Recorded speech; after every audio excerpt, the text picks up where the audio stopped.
Hello, everybody. This is the Retro Bear back with you once again. And after a week off, we've got a brand new episode of Desert Island Games to get through.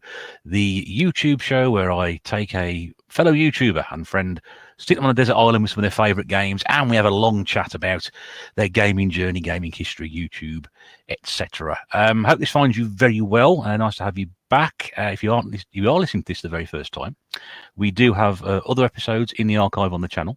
You can find it down below. Also, if you fancy being a guest on Desert Island Games, you've heard it before, or you've always wanted to come on, or this is the first time you listen to it, you think, wow, what a really good idea this is. I'd love to go on and talk about my games. Then you can find my email address also in the link below. And it'd be great to hear from you, because always nice to get people on here from all sorts of different aspects of the gaming community. The concept is 6 games my YouTuber guest takes with them. Their favourite games. They can be games they played before, which they really like, or games that they just have an affiliation for, something that they want to keep playing or keep trying. In some cases, some people pick games that they've never actually played before, but they would be perfect for the desert island scenario. And on top of that, 2 other games, one which is a second chance game where you may have played it previously and not got very far with it, or got to a certain point and couldn't get you further, or just have the time on a desert island to play it.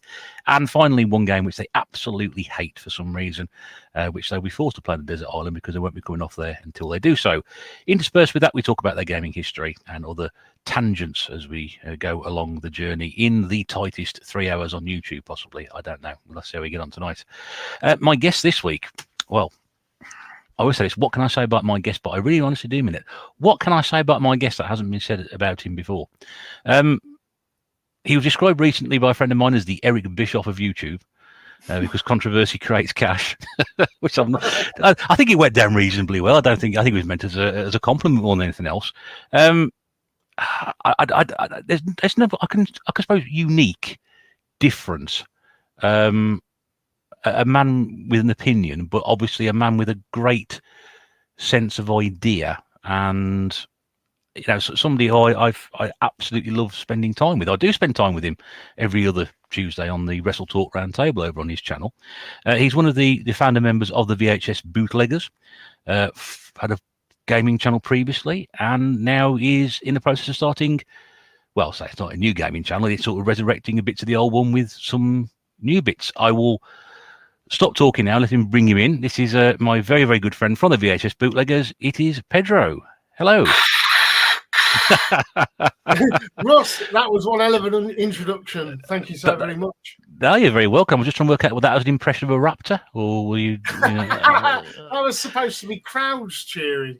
If I'd known that, I'd have brought some props with me. We'd have put some crowd noise on or something like that. But no, I hope that introduction didn't either build you up too much or run you down too much. I'm not quite sure where I was aiming with that one. Spot on, and the Bischoff moniker, I'll take that all day long. Controversy creates cash. Unfortunately, there's no cash. No. Yeah, controversy, full stop. But yeah, controversial figure. I don't think so. But yes, it's a great pleasure to have you on. I know, and regular viewers to your channel, the VHS Bootleggers, and before I carry on, I will say that Pedro's channels will be linked below, so you can go across and have a look at some of the stuff that he's done recently, and some stuff he's resurrected about, which we'll talk about very, very shortly. So many different things on there. I mean, you sort of ditch the gaming side of the channels and then start again with the Bootleggers. Just for anybody who's not come across these channels before, just give us a little bit of an overview of what the VHS Bootleggers is all about. So the VHS Bootleggers, the current channel, is a film review show. We get on guests and we talk about TV shows, films, and actually wrestling programs. That is a massive chunk of it, at least 1/3 of output, actually. It was devised by myself and Mr. T, and we brought along Big Mike, so we're all good mates from the previous channel, Old Skool Variety Face, and it was just conjured up one day. I think we were doing the TRL live streams, and it might have been Mark who mentioned that he'd like to discuss something else. I thought, why not? And then I set up the channel, did the artwork, the original version of it, a year before we ever did an upload. All right. So we just put it on the back burner, and then it was the start of the pandemic, and it was something to do. Should we just start this thing and review a film? So it was all about us lot watching films again. I've taken quite a long hiatus, not watched many films, generally because there wasn't that much that appealed. And probably more importantly, I didn't have the time. So my circumstances changed. My work situation and work life changed as well in those years. And I was just given more sort of time. So I generally work from home now. And so I do have quite a lot more free time to pursue artistic endeavours, dare I say. Yeah, I was thinking about that on the way home. I thought the best way to be a performance artist in some of your watch the best way to rewatching some of your old videos, and I thought, very much there is. I say a frustrated performer trying to get out, because I always said about myself, I've always likened myself to a cross between a failed stand-up comedian and a local radio DJ. And I think I've probably got somewhere between the two in terms of balance. I've not quite got either of them right, but I seem to be better at this than anything else. And then I see, some of the videos I watched recently of your old uploads. There's definitely this artistic side which is, trying to get out or has got out, and you unleashed the full force of that upon YouTube previously. You know what, Russ? I've always been a prat and a limelight stealer, and I've always liked the sound of my own voice. I'm a gobshite, quite frankly. And the thing is, I've always been involved in music, still am. And I won't bang on about that, because we'd be here all day, literally. And I've been involved in other things, in other creative pursuits. And with Old Skool Variety Face, it was nothing was ever written down. It was all on the spot. Had a few ideas beforehand before we ever shot it, but all the scripting, if you could call it that, was all live, with the exception of one, which was the Halloween special, which is up on the channel. And the missus actually wrote the dialogue for that. Interspersed dialogue. She just wanted to get involved, and I couldn't be bothered at this point. I'd lost. To be honest with you, I had a couple of really good videos nuked, and I hadn't saved them on a hard drive. And I say really good, they were rubbish, but they gave me a lot of entertainment. So I would watch. One of them was the Christmas special, and that was shot in about 6 different locations. And it had featured artists on there, other YouTubers. And I was gutted, and it could never happen again, because there was a whole scene that took place at Revival, the Winter Warmer. And it was just nuked. Somebody didn't like it. It was a bit controversial, maybe. I think it was nuked for sexual exploitation or something, whatever it was. I can't remember. Something preposterous. And the other one, which was, took quite a bit to do as well, I didn't have a copy of either, and I got very despondent. I thought, why am I? But I have kept some, and I've bunged them on this channel, which I've started. And you can see a few of them. I'll upload some more. But really, Rusty, just started because I thought I was out camping one day, and that was the original episode. And I'd just come back from the Doncaster Dome retro market. I was heavy into collecting. It was early 2017, I believe. Right. And I thought, let's just do a video. And my missus had a scarf.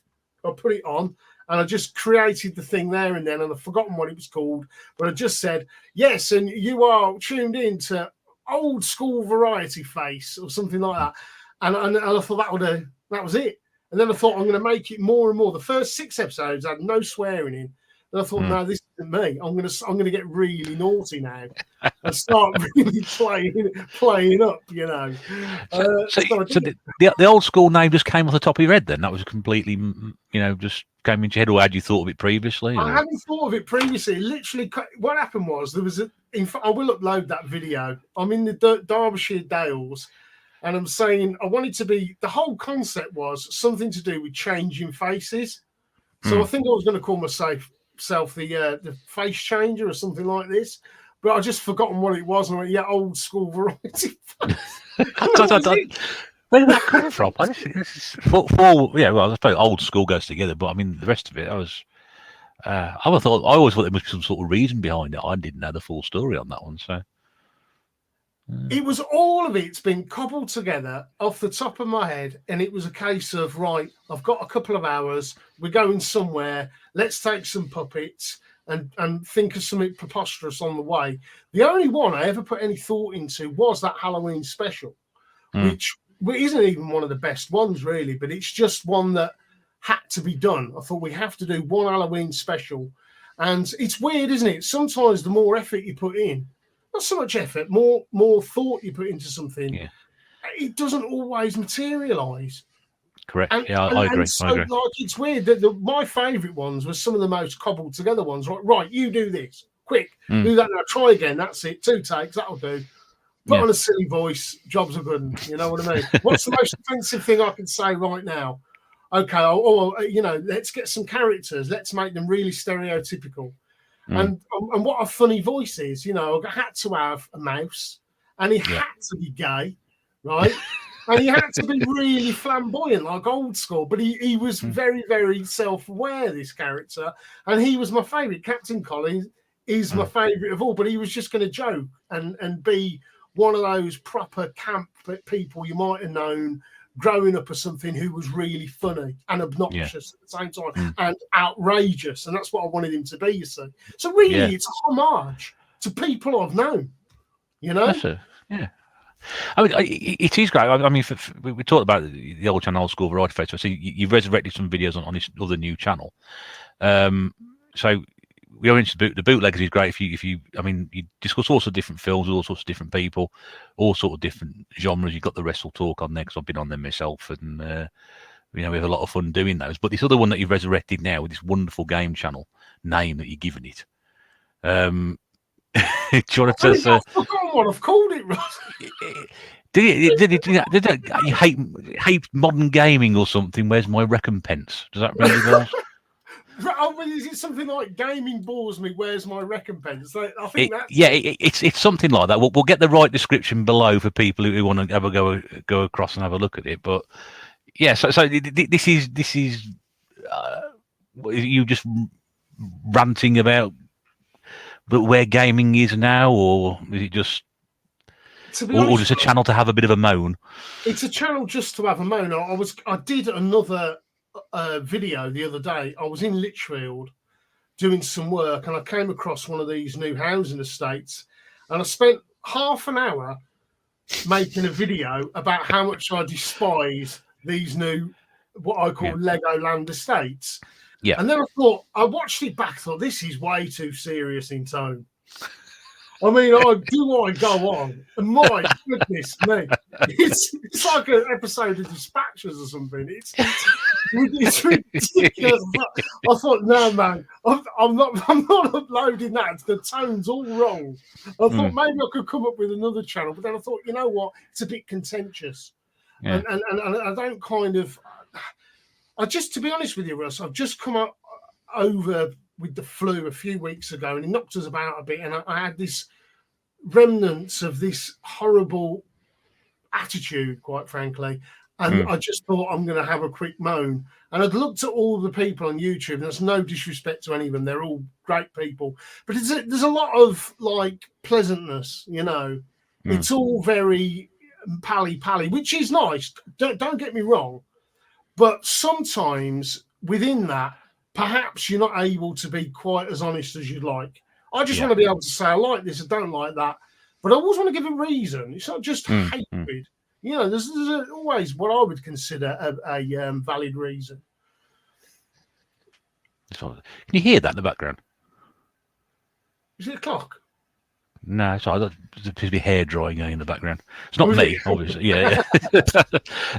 No, I think you should upload that video. The reason I say that about the housing development, because it reminds me of you'd upload that, and if it's often people sit there, he's going to sit there watching thinking, oh, he'll do something outrageous in a minute. He'll break off and do what he usually does, but the catch is all the way to the video is completely serious, and it reminds me of this story I heard about Monty Python when they first started on the telly, and there was a bloke who'd watched the first couple of episodes, and back then it was all regional television, so there was never usually a set schedule at certain times on the BBC. They'd have a local programme on, and this bloke who'd watched the first 2 episodes of Python in London was he'd working somewhere else in the country, and when it should have been on, he turned on and saw this like documentary this expert talking about history, and he thought it was Monty Python because he sat there laughing. Oh, this is so terrible, sort of thing. Oh, they've really done it this week, and then he actually realised at the end of it was actually a proper documentary. It wasn't Monty Python. So, whereas if people watch this 30-minute rant you made about housing estates, expect you to do something normal, and people go, actually, no, we're just being normal here. You should do something like that. You should upload it. I did. I've done. The first YouTube channel I ever had, Russ, was 15 years ago. That's and it was. I was interviewing musicians, and I interviewed some really famous people as well. But some of which aren't even with us anymore, believe it or not. But a lot of that's gone. But there are fragments left here and there. You know, I don't know, maybe copyright strikes, things like that over the years. One channel just completely disappeared out of nowhere, which was I was part of a radio station and things.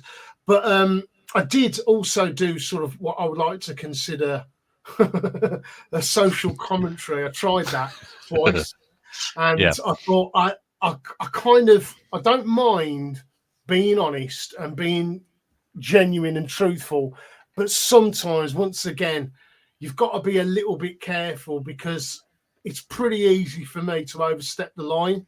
And I just think to myself, in this current age, you know, God knows what could happen if you go a little bit, if you stick your head above the parapet a little bit too much. Yeah. You know, so I was just going to get shot off. Wary of that. Yeah. No, I do understand. I do understand.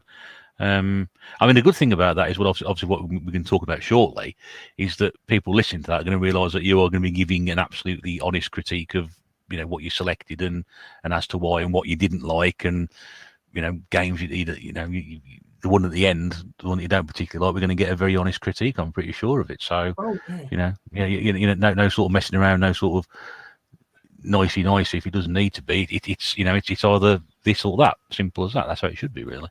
Well, it's all about the truth. My whole philosophy in life is just trying to be honest and trying to figure out what the truth is. And I'm not sort of blowing my own trumpet here, but I pride myself on getting it right a lot.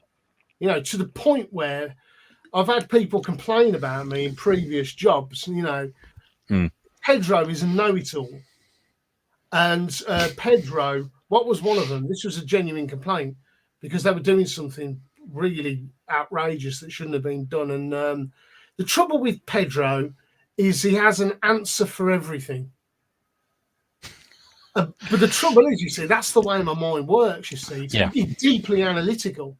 And unfortunately, I can also be a bit critical. I have tried to rein that in and be a little bit more diplomatic over the years because it winds people up. I'm pretty self-aware about that, Russ.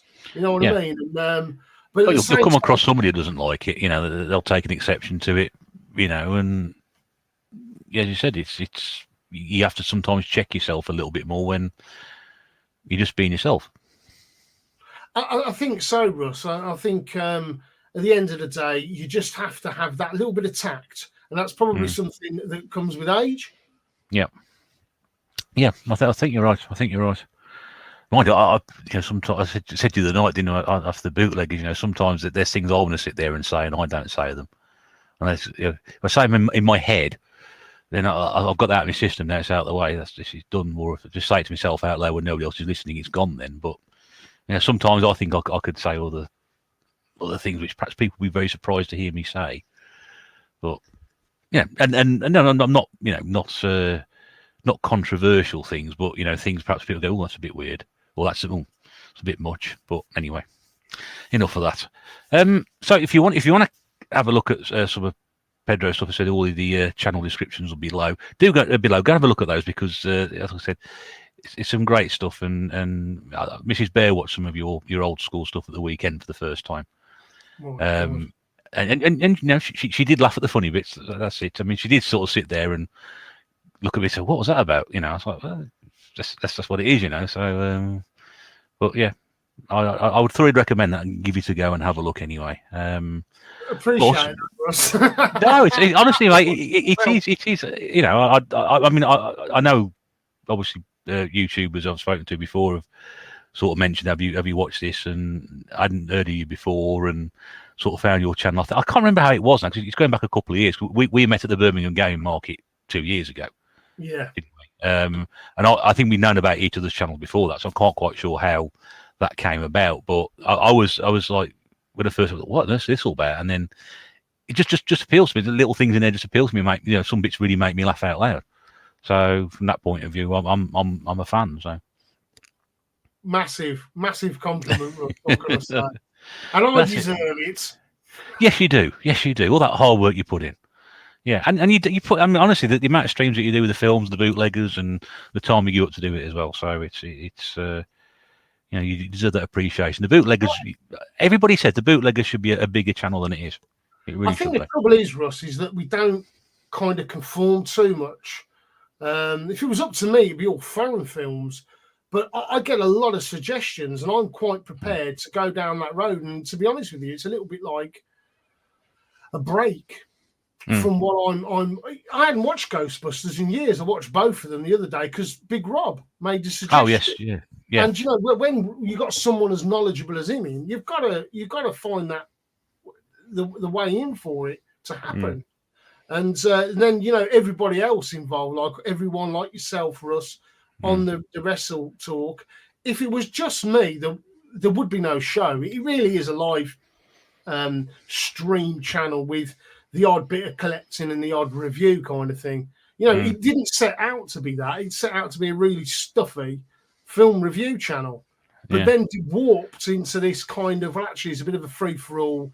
That doesn't really suit any of our personalities, especially not me. I'm on every string kind of thing. Yeah. And I thought, well, let's inject a little bit of fun where we can, but also be serious. So it's a little bit of both. That's right. I mean, we have a lot of fun doing what we do, and a lot of the streams that you've done with the other guys, Rob and Paul and Ink Northerner and Mike and Mr. T and Lee, just really, really good. You learn a lot from them, and you're talking with people who are big fans of what you're talking about as well.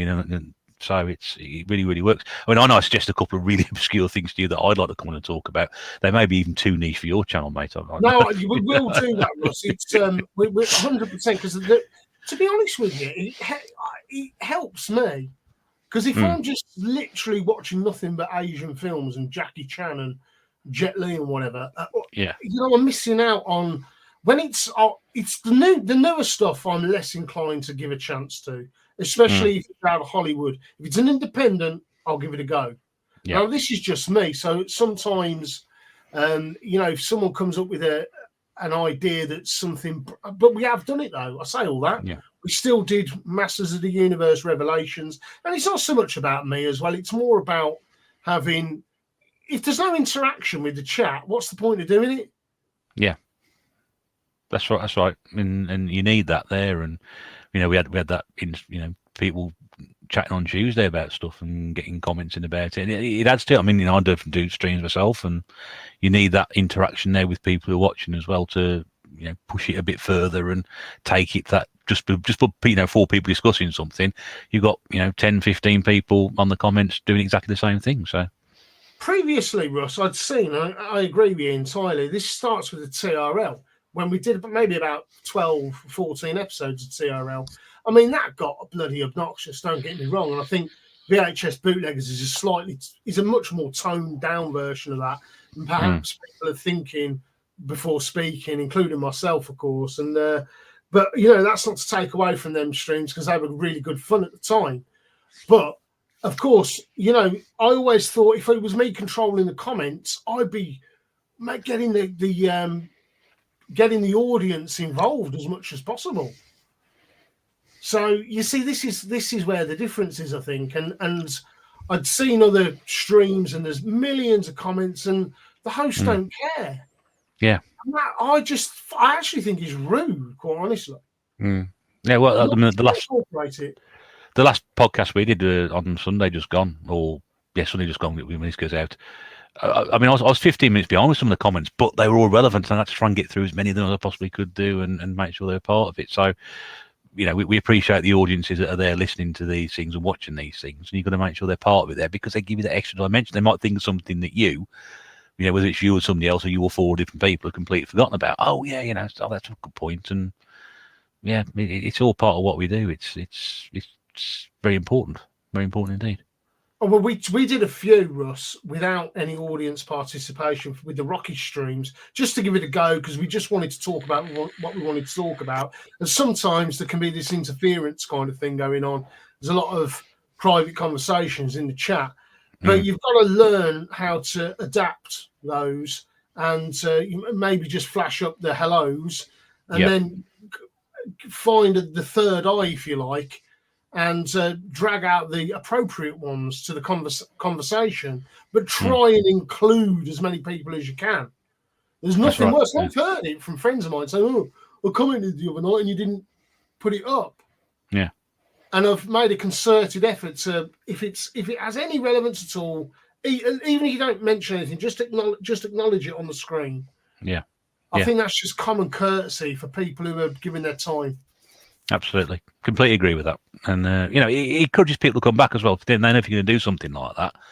I mean, whether it's highlighting the comment or reading it out, they've actually taken the time to read what I've written there. That's good. I'll come back and watch this again next time.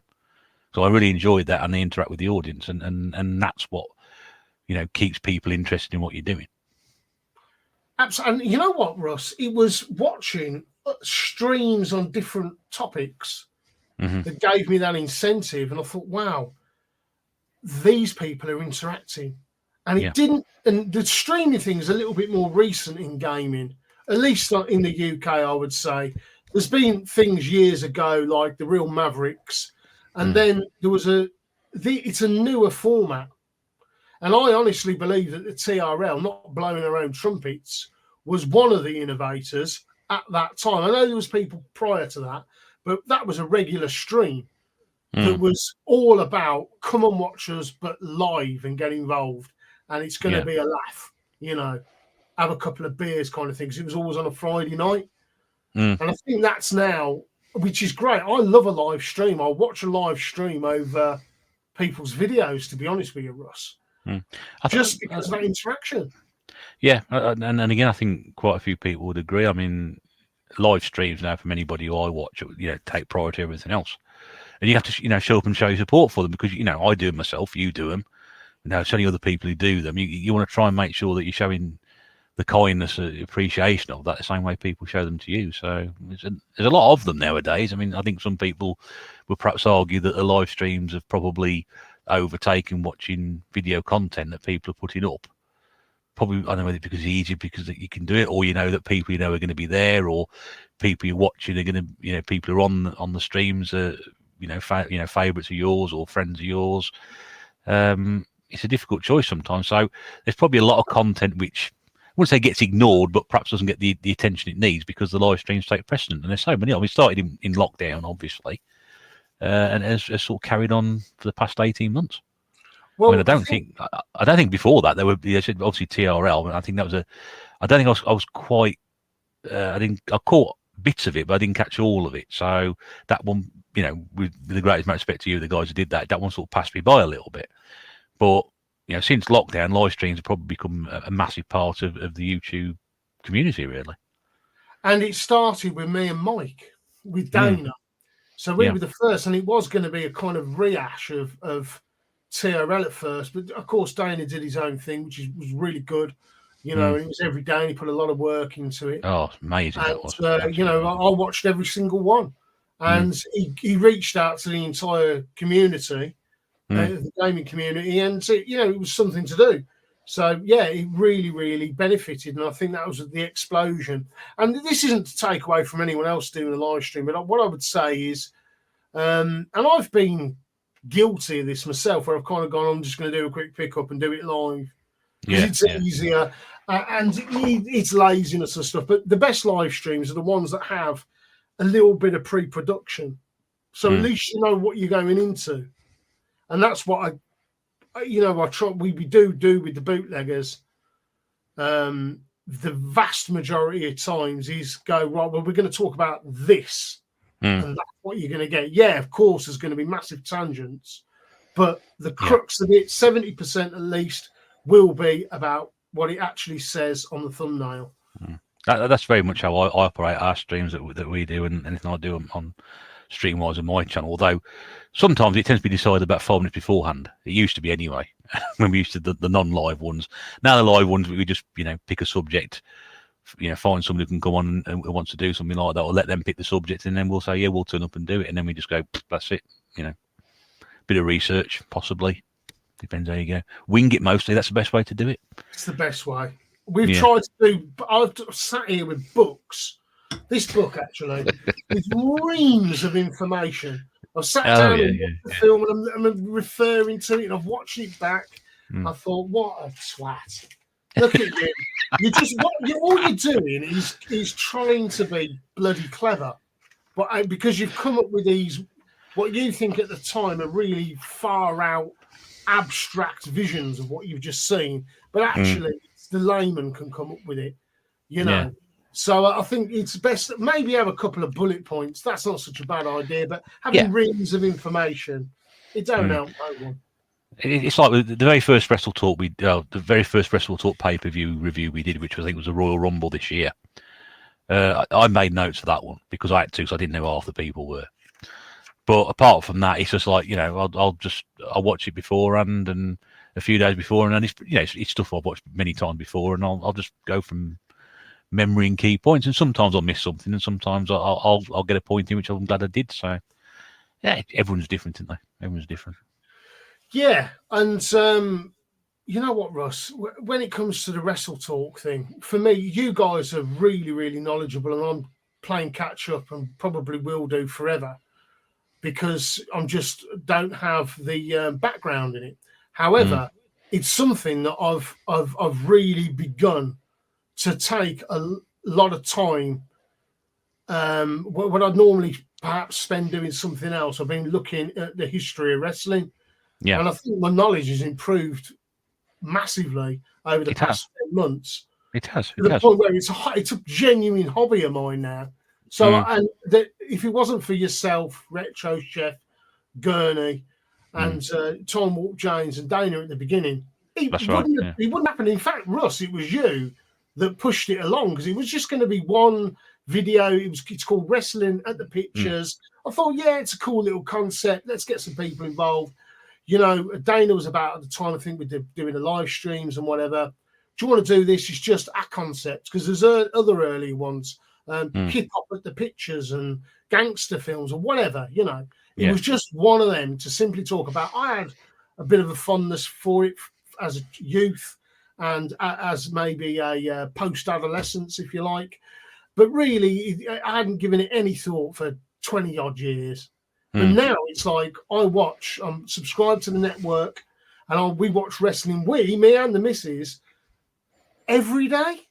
Yeah. Something. Daily. And I have done now for probably, it's almost like maybe 6 months ago, it really hit. I was like, I don't want to watch telly. I'm not interested in news. I'm sick of all the doom and gloom. I do not want to know. Let me just put this DVD on. Yeah. And then, of course, you gifted me all them, and that was like, right, this is on every night now. Yeah. But the missus got involved.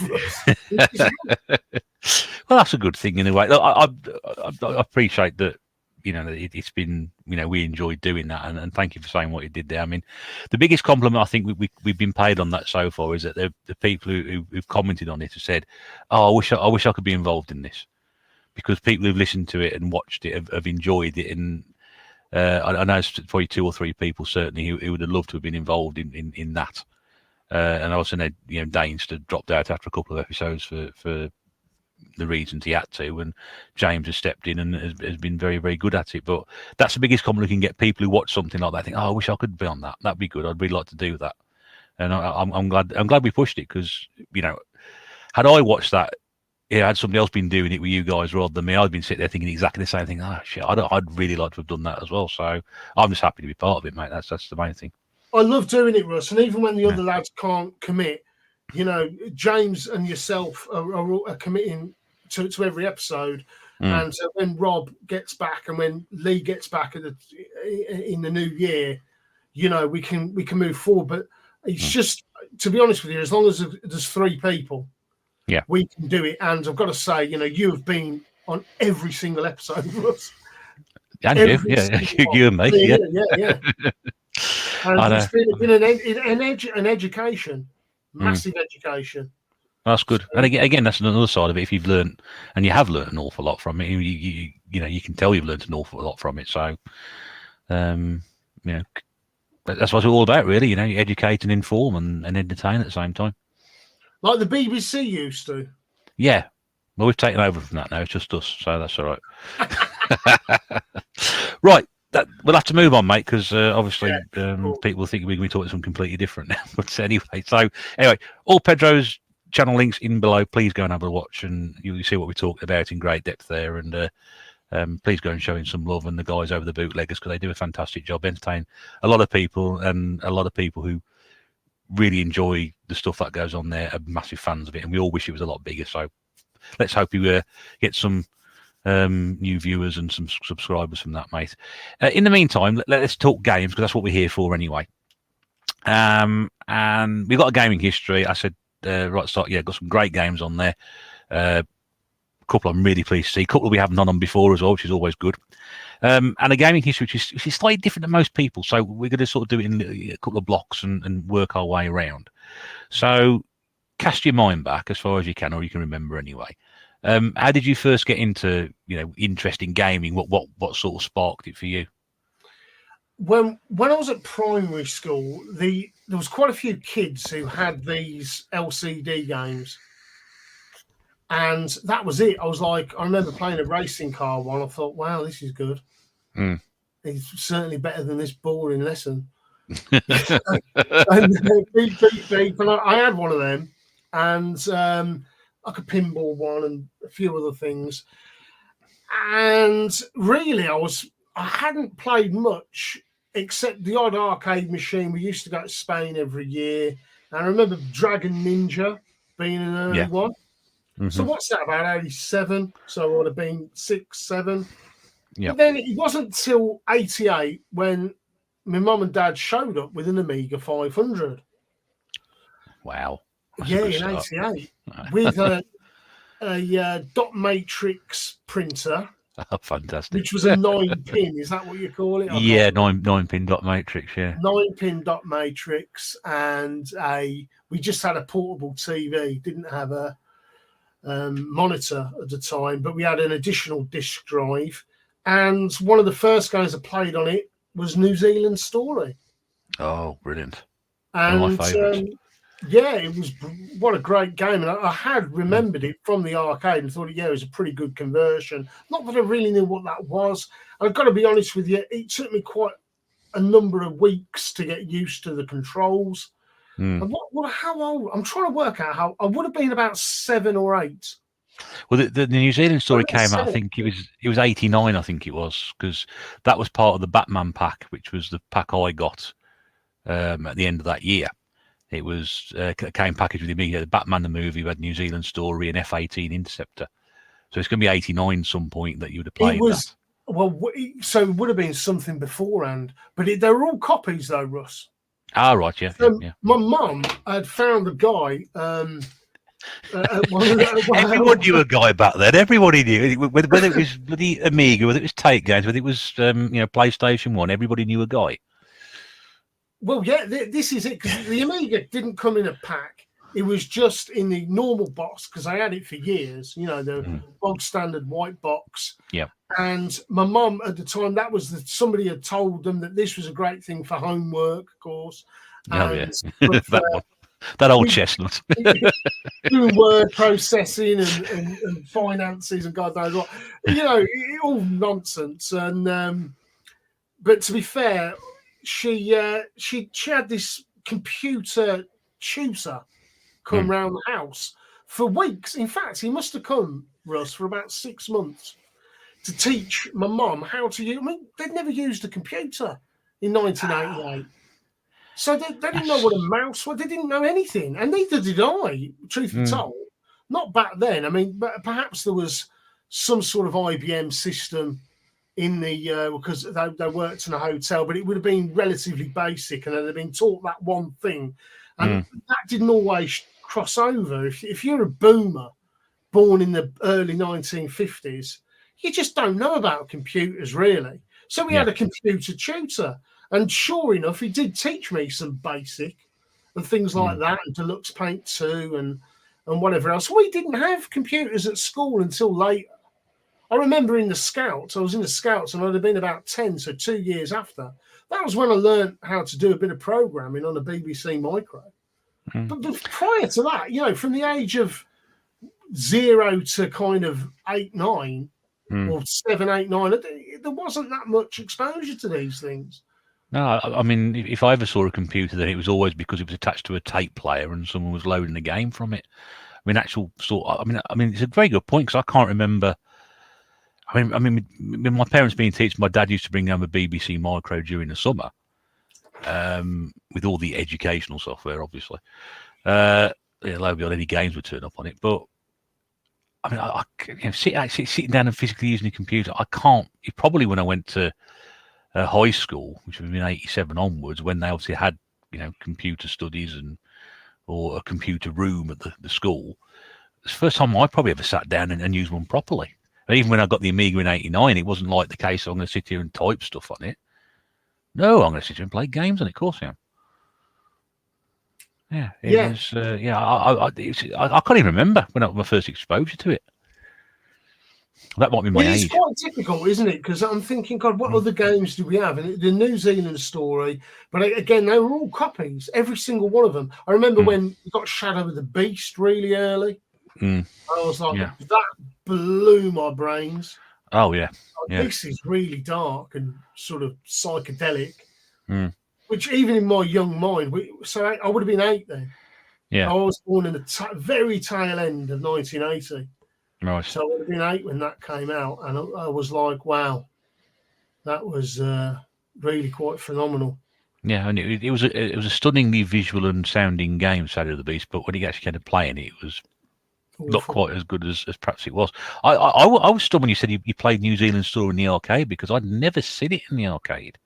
I didn't remember it's an arcade game, so I was like, what's this game that's got packaged with it? And because I mean, I would like to say I knew my stuff around about the age 14 when I got mine, and I'd have heard of that by now, and I thought, I don't remember this, one of these obscure arcade games which got converted, but I don't think there's a bad version of it anywhere on any system it's got passed on to. I think it's one of those very well converted games. I played the 64 version, I played the Amiga version, I played the Spectrum version. I think they're all pretty good. The Master System version's outstanding. I've got to get that one. I do want it. I've not seen a copy of that in the flesh before. I'm desperately trying to get hold of a copy of that. I'd really like that one. It's really good. It's almost, in some ways, it's not as good as the Amiga, but it's not that far off. I've seen how visually impressive it looks. I'm stunned to see how well that, how it, runs on a machine of that capability to look as good as it does. So that's definitely on my wish list anyway. I was so surprised when I was collecting for Master System. I was like, let's give it a go, and I was like a little bit almost miffed by it. I was like, how the hell did the Master System pull this off? It was such a better machine than people give it credit for when the games were developed on it with the system in mind, using it to its full capacity.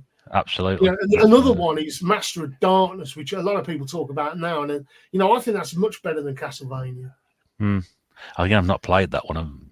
Again, it's another one of those.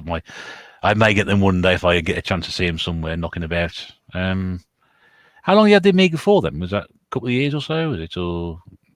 I had the Amiga until 2011, and I threw it in a skip. Oh. Because I went and turned it on. No, 2010 maybe, around there, because I moved house. Yeah. And I had all my childhood stuff, and I had a lot of it, and I kept all of it, all my videos, all my gaming machines, and I thought, whatever doesn't work is just going to get skipped. Now, the Amiga was there. I remember my dad bringing it round, because I lived in this sort of 2-floor masonette in the centre of a town very close to Birmingham. Quite a nice little town. And I lived there until I was 30, from the age of about 24. And I just accumulated all this stuff. So it had 4 bedrooms in this place. So I'd had that many people come and go. And in the end, it was just me there, Yeah. And to put it into perspective, Russ, it was 450 quid a month until the day I moved out, which is only just over a decade ago, which isn't bad. That's not bad, is it? No. For the size of the place, I mean, I had like just one room with my turntables and records, and another room with like just clothing. It was unbelievable. It was ridiculous. I ended up just skipping loads of stuff. I thought, I've had enough of this. You know, the pub had decided to open for 24 hours across the street because it was in the middle of a high street. Yeah. And I could hear all these pissheads at 5 a.m, which was all right in your 20s, but when you're 30, I'm like, I don't want this no more. Yeah. You know what I mean? And there'll be, you know, Johnny's strewn on the bloody floor and piss down the bloody alley. I thought, this is rotten. Yeah. So it ended up in this skip then. You joined the long list of people who've been on this programme and said, I've threw this away. And I didn't want to, Russ. I tried to turn it on. I thought, this isn't working. I checked on eBay, what are they worth? And they were worth something, but not enough for me. I just had to get rid of stuff. And stuff had to go. I remember doing my video collection, and it was such a vast collection, Russ. Some of it, quite a lot of it, I reckon over 100 titles never got a DVD or Blu-ray release since. They were really obscure. And I remember dumping them. And I remember seeing it thinking, I kind of regret, why didn't I just keep 100 of them? But no, I think I maybe kept about 20. Yeah. But he was just there, that'll do. Yeah, and threw it back in the car. You know what it is when you just dump stuff. And then I just, I remember seeing the Amiga go and regretting it immediately. Yeah, it's a shame, isn't it? It's a shame. I mean, mine ended up down a tip as well. So, you know, it was still working, I think. Apart from the fact the button on the side where the disk drive, you know, pop the disc out again had sort of fallen off, and for years I was using a stick or a pen just to push it in so I get the disc back out again. It worked absolutely fine, but my dad just said, "You want this?" I said, "Nah, get rid of it." How old were you, Russ?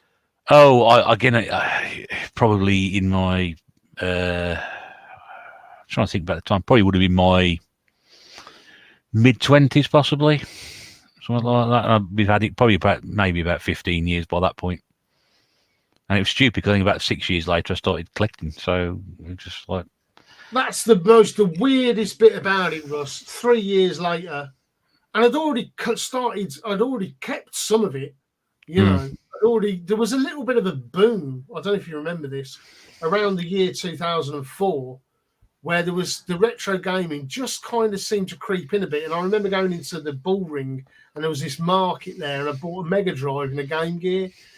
And the Game Gear never worked, but I got a case full of games, and I got a Mega Drive, but that did work. And I remember sort of having that on occasionally. You know, you see, it's almost the sort of beginnings of the retro kind of explosion. And I do remember the Atari 2600. Yeah. I mean, even a few years prior to this, maybe even like as early as 99, kind of getting a resurgence.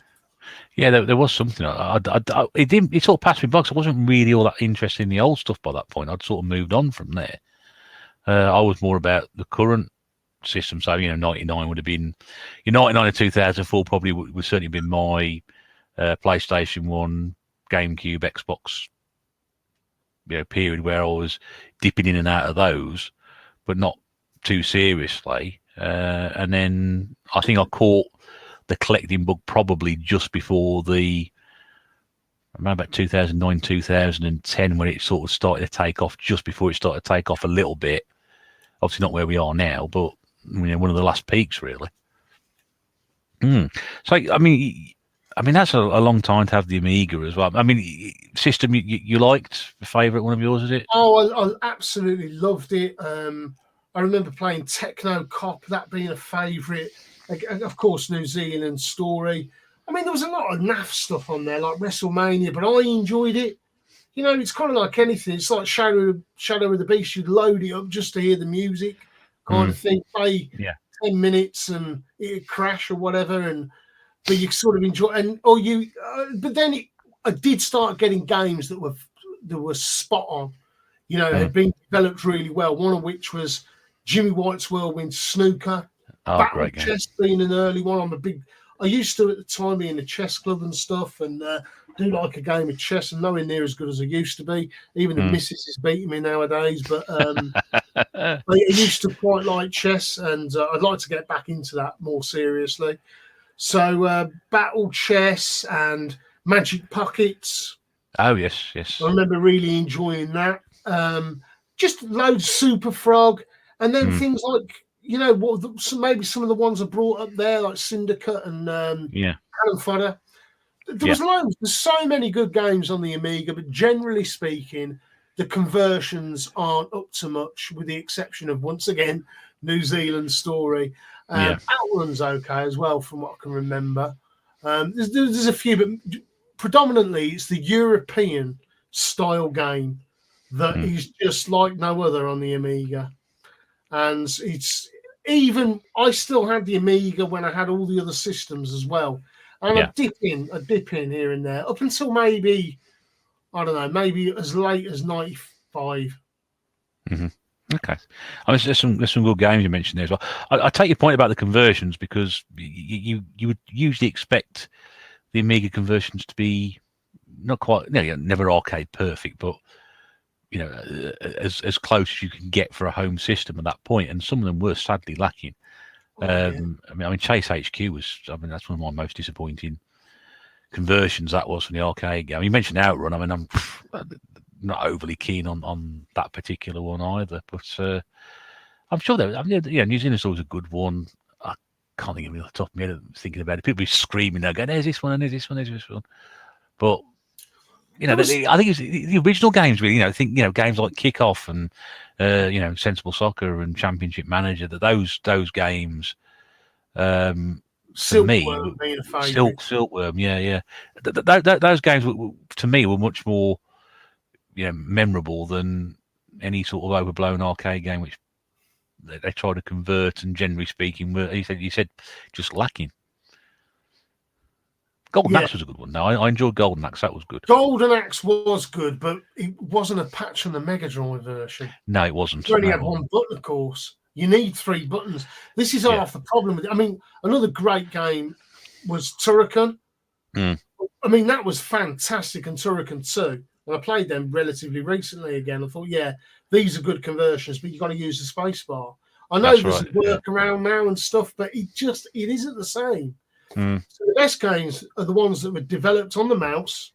So there was the likes of, Monkey Island, for example, Leisure Suit Larry, and, all these point and clicks that were real good fun. And even things like, I mean, God, when I think back to the platformers, when Bart versus the Space Mutants came out, other than the amazing intro, which was almost like the cartoon, it was a bloody awful game. I think it was a bloody awful game full stop. But you're right about that. I mean, it was. I was talking to one about Claire the other day, saying, "Oh, you had to play with the mouse." I can't remember now.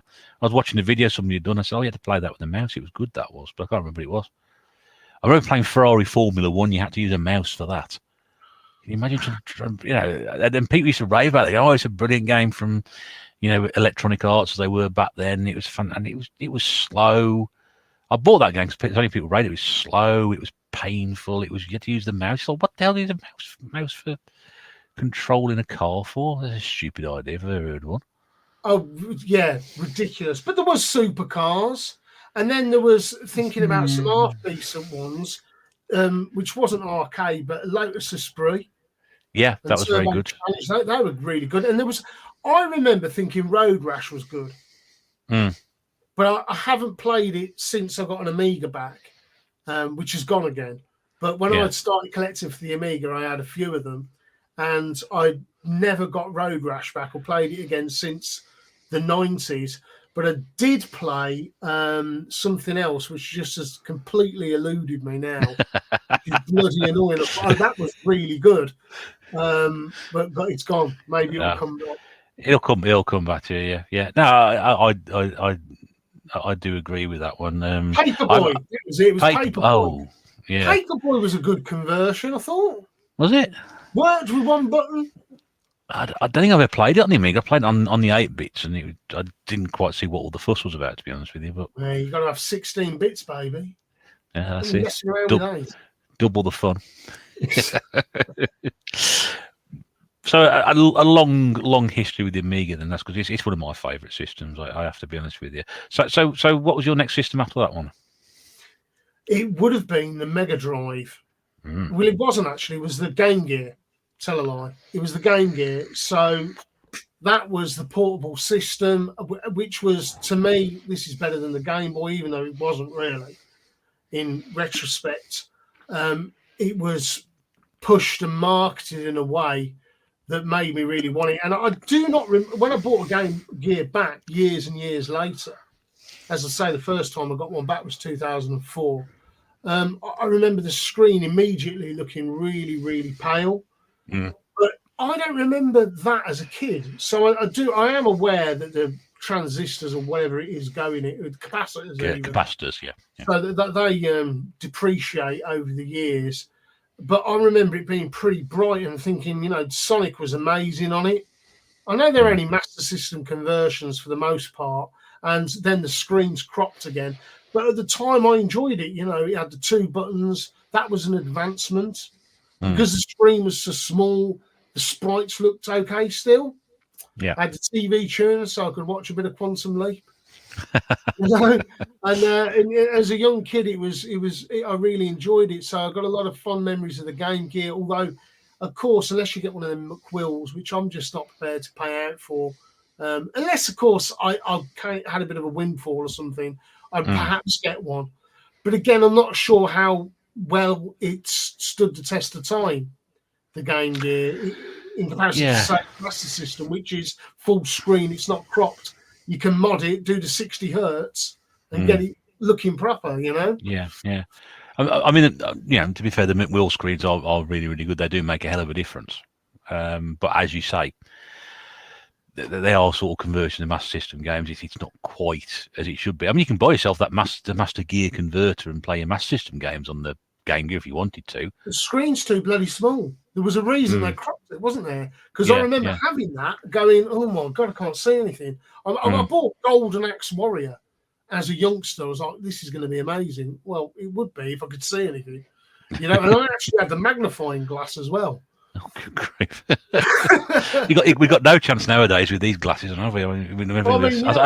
That's why I've stopped playing handheld games, sadly, because I just, unless it's a decent, like a DS or a 3DS or something like that, or I can put the Super Game Boy into the Super Nintendo and play the Game Boy games on the big telly, I haven't really got much chance of playing it, small screens now. I'm with you. Just can't do it. It's a shame, really, because it's an area I got into a little bit, but never actually experienced it when it was at its height with the Game Boy, and then with the Game Boy Advance later on and the DS as well. It all sort of passed me by, really. Well, when we get into my sort of latter gaming history, there is a handheld in there. Okay. I'll discuss with you. Yeah. Lovely. So the Mega Drive then. Tell us a bit more about that. So the Mega Drive. I'm trying to think. Well, I went to Games Master Live, which was at the NEC, and it was in 1992. And it would have been around maybe the late summer. I think it was maybe September, October. I can't quite remember, but it wasn't that cold at this point. And I was just blown away. And that introduced me to so much. I was 11. Coming towards the age of 12, had a little bit more about me. I was a little bit more trying to explore things, trying to understand things. And, I was exposed to the CDI. I remember being blown away by that. But then, of course, Sonic. Yeah. Prior to this, there was this is going to sound a bit weird, but my mum and dad ran a hotel. And one of the chefs, who was well into his 20s at the time, had a Mega Drive. He was a gaming, nerd sort of thing. And he used to, this is how times have changed, man. My mum was like, yeah, he would stay at the hotel. He had a room there for whatever reason. And they would let me go and play Sonic. When the day that come out, I was playing Sonic near enough, or at least the week it come out. I was like, oh my God, Sonic the Hedgehog. And some of the stuff this bloke could come out with, I was like, wow, I shouldn't really be sort of being exposed to it. He didn't try to like fiddle me or nothing, thank God. I wonder where you were going with that. Yeah, but that's. I'm not sure I was his type. But, I was just exposed to all these games, and then Desert Strike. And then I was just like, oh man, this is the one. Of course, 3 buttons, Russ. Once you got to grips, once I was allowed to go for fucking 2 minutes, there's this bloody geezer's there watching it. Look at this. I think he just wanted someone there to go, look at this. Show off. Yeah. Are you impressed, child? Because I can't impress anyone else, by the way. And I remember one thing. I remember him giving me beer. Go have a beer, kind of thing. And he was smoking fags like they were going out of fashion, sort of thing. But it was purely innocent, Russ. We just got the nerds, man. And I like games. And but yeah, just blown away. Then with this bloke, we went right. This is a high trust society. To the Games Master live, and we had a fucking great time. Yeah, and he was like a kid in a candy shop as well, to use a Americanism. But as was I. So I remember being exposed to manga video. That blew my mind when I had the first leaflet for manga video, which was at the time only just coming out. It was still part of Island World. And I was like, what the hell is this? And the arcades everywhere. It was just so good. And it was, even to this day, it was the best gaming convention I've ever been to. Yeah. Without a shadow of a doubt. And I've been to quite a few. So really, really memorable. Of course, loved the show at the time. The original iteration with Dominic Diamond. And I remember seeing that the first time, and I was like, I don't know. I thought, wasn't quite sure what I was expecting. Really, was I expecting sort of a serious gaming program, or just a program about games? And they got that stupid dungeon setting and the druids and things like that, which didn't sort of sit very well. I thought it was all right actually. I quite enjoyed it. I think it's a kid show. As I say, I'm 11 years of age when it's released, kind of thing. And if I was any older, maybe 14.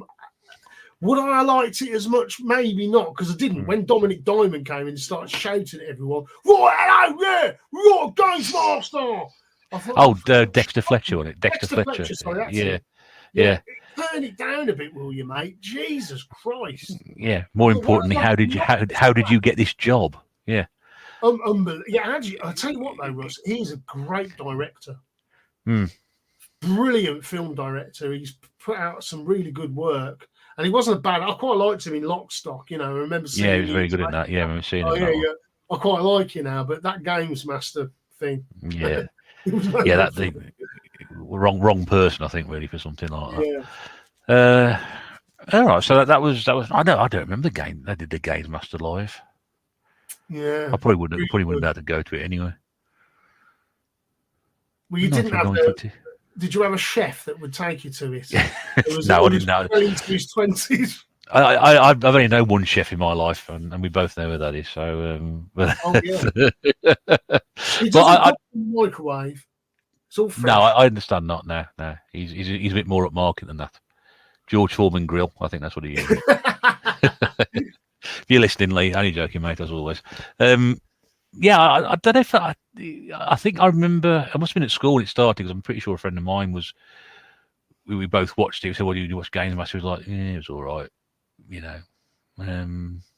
But we never had a games program before like that. We didn't really know what to expect. So no one had ever really done I know they've done programs in the 80s on the BBC computer, but which is a micro. You know what, Russ? Let me talk about that a sec, because when I got into microcomputers about 8 years ago, started to learn how to program a bit, and when I obtained all these 8-bit micros, and I started watching Micro something or other on YouTube, and it was a program all about computers hosted by this guy, and it's completely eluded me now to what his name was, but it was a Chris. Was it Chris Searle? Chris Searle? It might well have been. It was like middle-aged at least, slightly bohemian, but smart. But and it was just so well done. It was great, really good TV. Trying to remember what it's called. I don't. Micro World or something like that. I think there's a couple of episodes on the iPlayer for some reason as well. Okay. Yeah, I just a couple of random ones. I'm pretty sure Fred Harris was on that as well. Do you remember Fred Harris from Play School? Yes. And Chock-a-Block. I think he was on that, Russ. Now you say it. But I'm pretty sure Chris Searle, who did a few programs, he used to do a program called Windmill on a Sunday lunchtime on BBC Two, which was basically trawling through the BBC archives. So you got clips of old, comedy programs and children's programs and documentaries and things like that. So I remember those. I'm pretty sure it's either one, if not both of those, were on that program. It was called Micro something, but I can't remember what it was. Micro World. I don't know. But I remember sort of watching it in retrospect, thinking, "Wow, this was cutting edge." Even at the time, I remember like some early use of blue screen that they used, and he was sitting on a big computer, and then it was really informative, Russ. They actually showed you how to do basic programs, but it wasn't in any way, shape, or form patronising or blinding you with science. The tone was spot on. I was like, my God, this is a good program. In fact, if it was out on DVD, I would go and buy it because it was just fantastic. Much better than Games Master. Yeah, it was educational and entertaining, edutainment. I mean, Games Master served its purpose because, again, if you wanted to know about the latest games and what was coming out, you hadn't heard of them, where would you go to then? There's no internet. But they're all still shots. You can't see games up and running and moving around and how to play them. So Games Master was the first real exposure you had to actually seeing a game you didn't own or a game that was coming out, or because they did little reviews, didn't they? Like do 3 or 4 reviews per program. You'd actually see the gameplay footage, rather than just seeing still shots in magazine with people giving you their opinion. You actually got to see the game running and thinking, "Oh, I like the look of that." And a game like Sonic, if you saw Sonic for the first time, it's going to go blow your mind, isn't it? It's just going to completely blow the top off. I remember a friend of mine had Mean Machine's video for Sonic 2. And I just remember sitting down watching that and just like, this is amazing. It's absolutely amazing. Would Sonic have sold so much or got such a good reputation if it was, say 5 years earlier and all you got based were still shots in magazines? Don't know.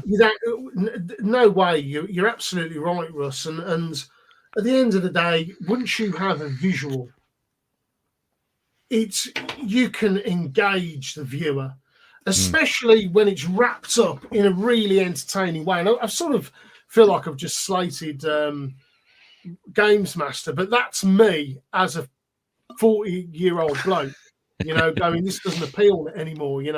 It's too loud and obnoxious, but that's why I like sort of Micro World. But I'd have hated Micro World as a kid. Yeah. Games Master, it got it right. I mean, I'm not sure. I haven't seen a new one. Maybe they've got a few cues right. Not sure. I'm not convinced it's for any particular audience now, because the kind of retro people, are they going to be into it? Is there going to be enough retro there for them? Is the format right? I don't know. Is the humour going to be right? I don't know. I mean, I haven't seen it, but if it's the same kind of thing, other than the gore special, which when they sort of ramped things up a bit and made it more mature and more ridiculous, if it went down that road, I'm sure that wouldn't be seen as politically correct in this day and age. I'm not sure. I've no interest in watching the new Games Master. I ain't got half an hour to kill, quite frankly. And the thing is, well, if you want stuff like that, or you're after certain game or whatever, you go on YouTube, wouldn't you? YouTube. And that's what I've done. I was watching some a Call of Duty Vanguard video the other day. No interest in the game whatsoever, but it was about the Battle of Midway. And I thought that's interesting for Call of Duty, because usually most Call of Duty games I play, they're generally from a first-person shooter perspective. I know they're sort of various. I thought, I wonder how they've done that. And it was, I was impressed by it, but I'm not going to sit down and watch an episode of Games Master just trying to find that out. I can actually go on YouTube and get that information from there. So makes you wonder whether a program like that is, I say relevant, but needed nowadays. I wouldn't have thought so. I think they're trying to tap into the retro audience and maybe the new audience. I think there's this sort of false illusion that retro gaming really appeals to the younger market, but I think that's a very small demographic, personally. Yeah. There's also this idea that retro gaming is going to last forever. And that kind of irritates me because I think it keeps the prices high. Yes. And I don't think as many people are into this now as they were even 3 years ago. The rise of the minis are where the retro gaming got right to the apex. Mm-hmm. We're here now. And then once that kind of casual market leaves it, and I've seen SNES minis at the car boot sale for 20 quid. Already. They're You're there. lucky if you see it for 20 quid.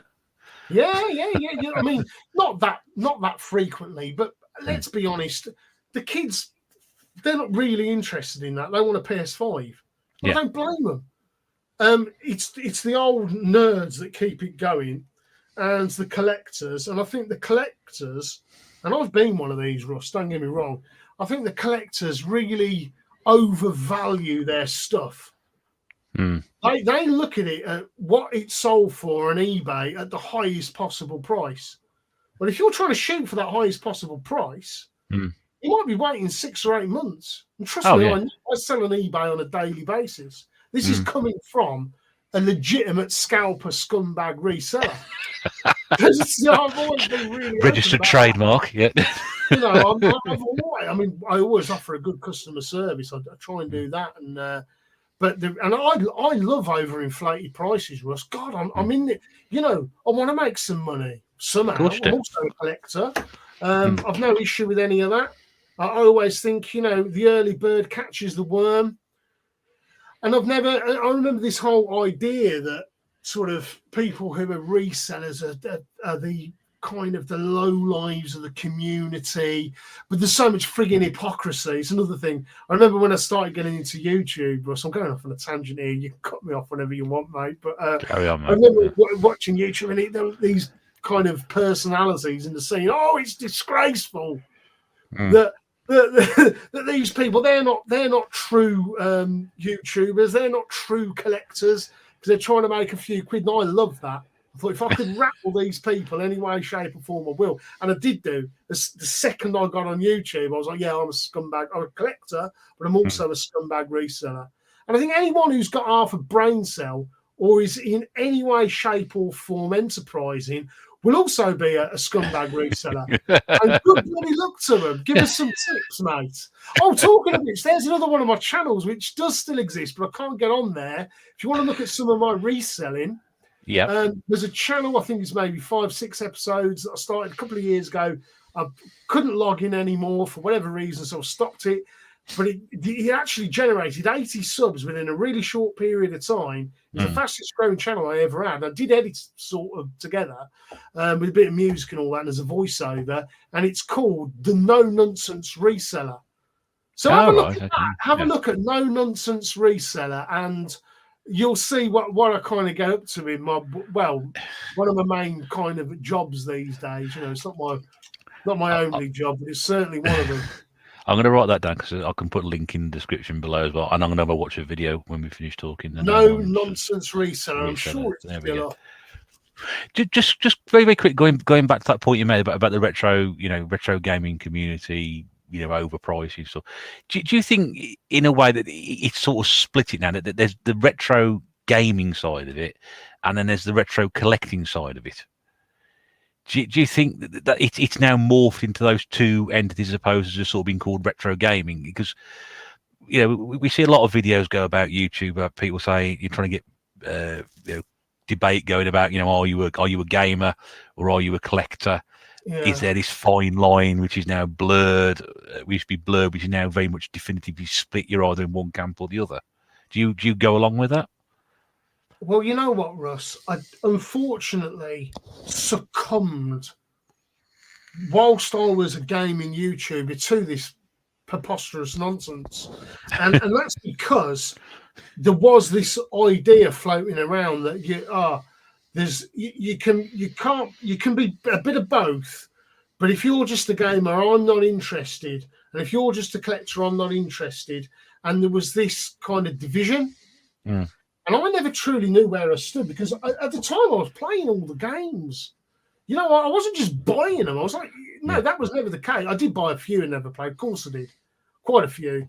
Or only put on and had a quick go kind of thing. But generally speaking, it was to try and enjoy the games. I am definitely a gamer now, although I don't game very often. I have bought 2 new games today. So I get kind of bored pretty easily of things.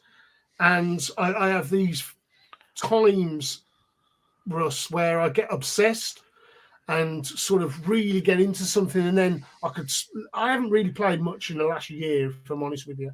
I don't know why. I think it's because I got back into music in a big way, and it's generally time, and it's also motivation.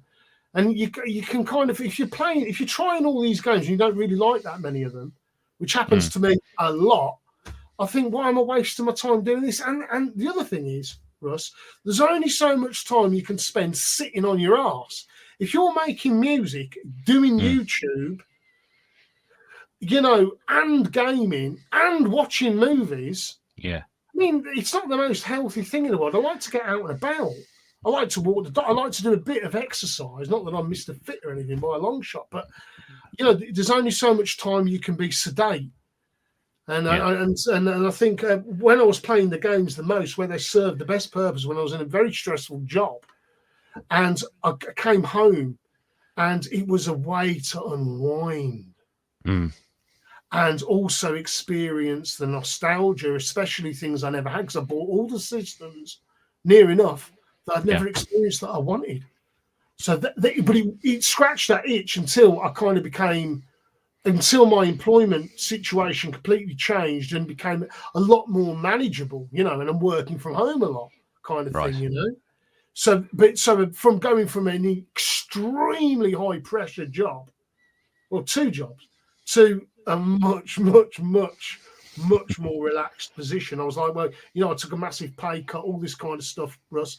But you get yourself in that position, don't you? Well, some people do. I was always relatively good with my finances and that kind of thing, so I always had this vision of kind of putting a bit aside, and then when I get to a certain age, which was kind of 37, I thought, before I'm 40, I've got to be able to just cut this back, because I've fucking killed myself for 20 years to the point of like you know, you're going mental.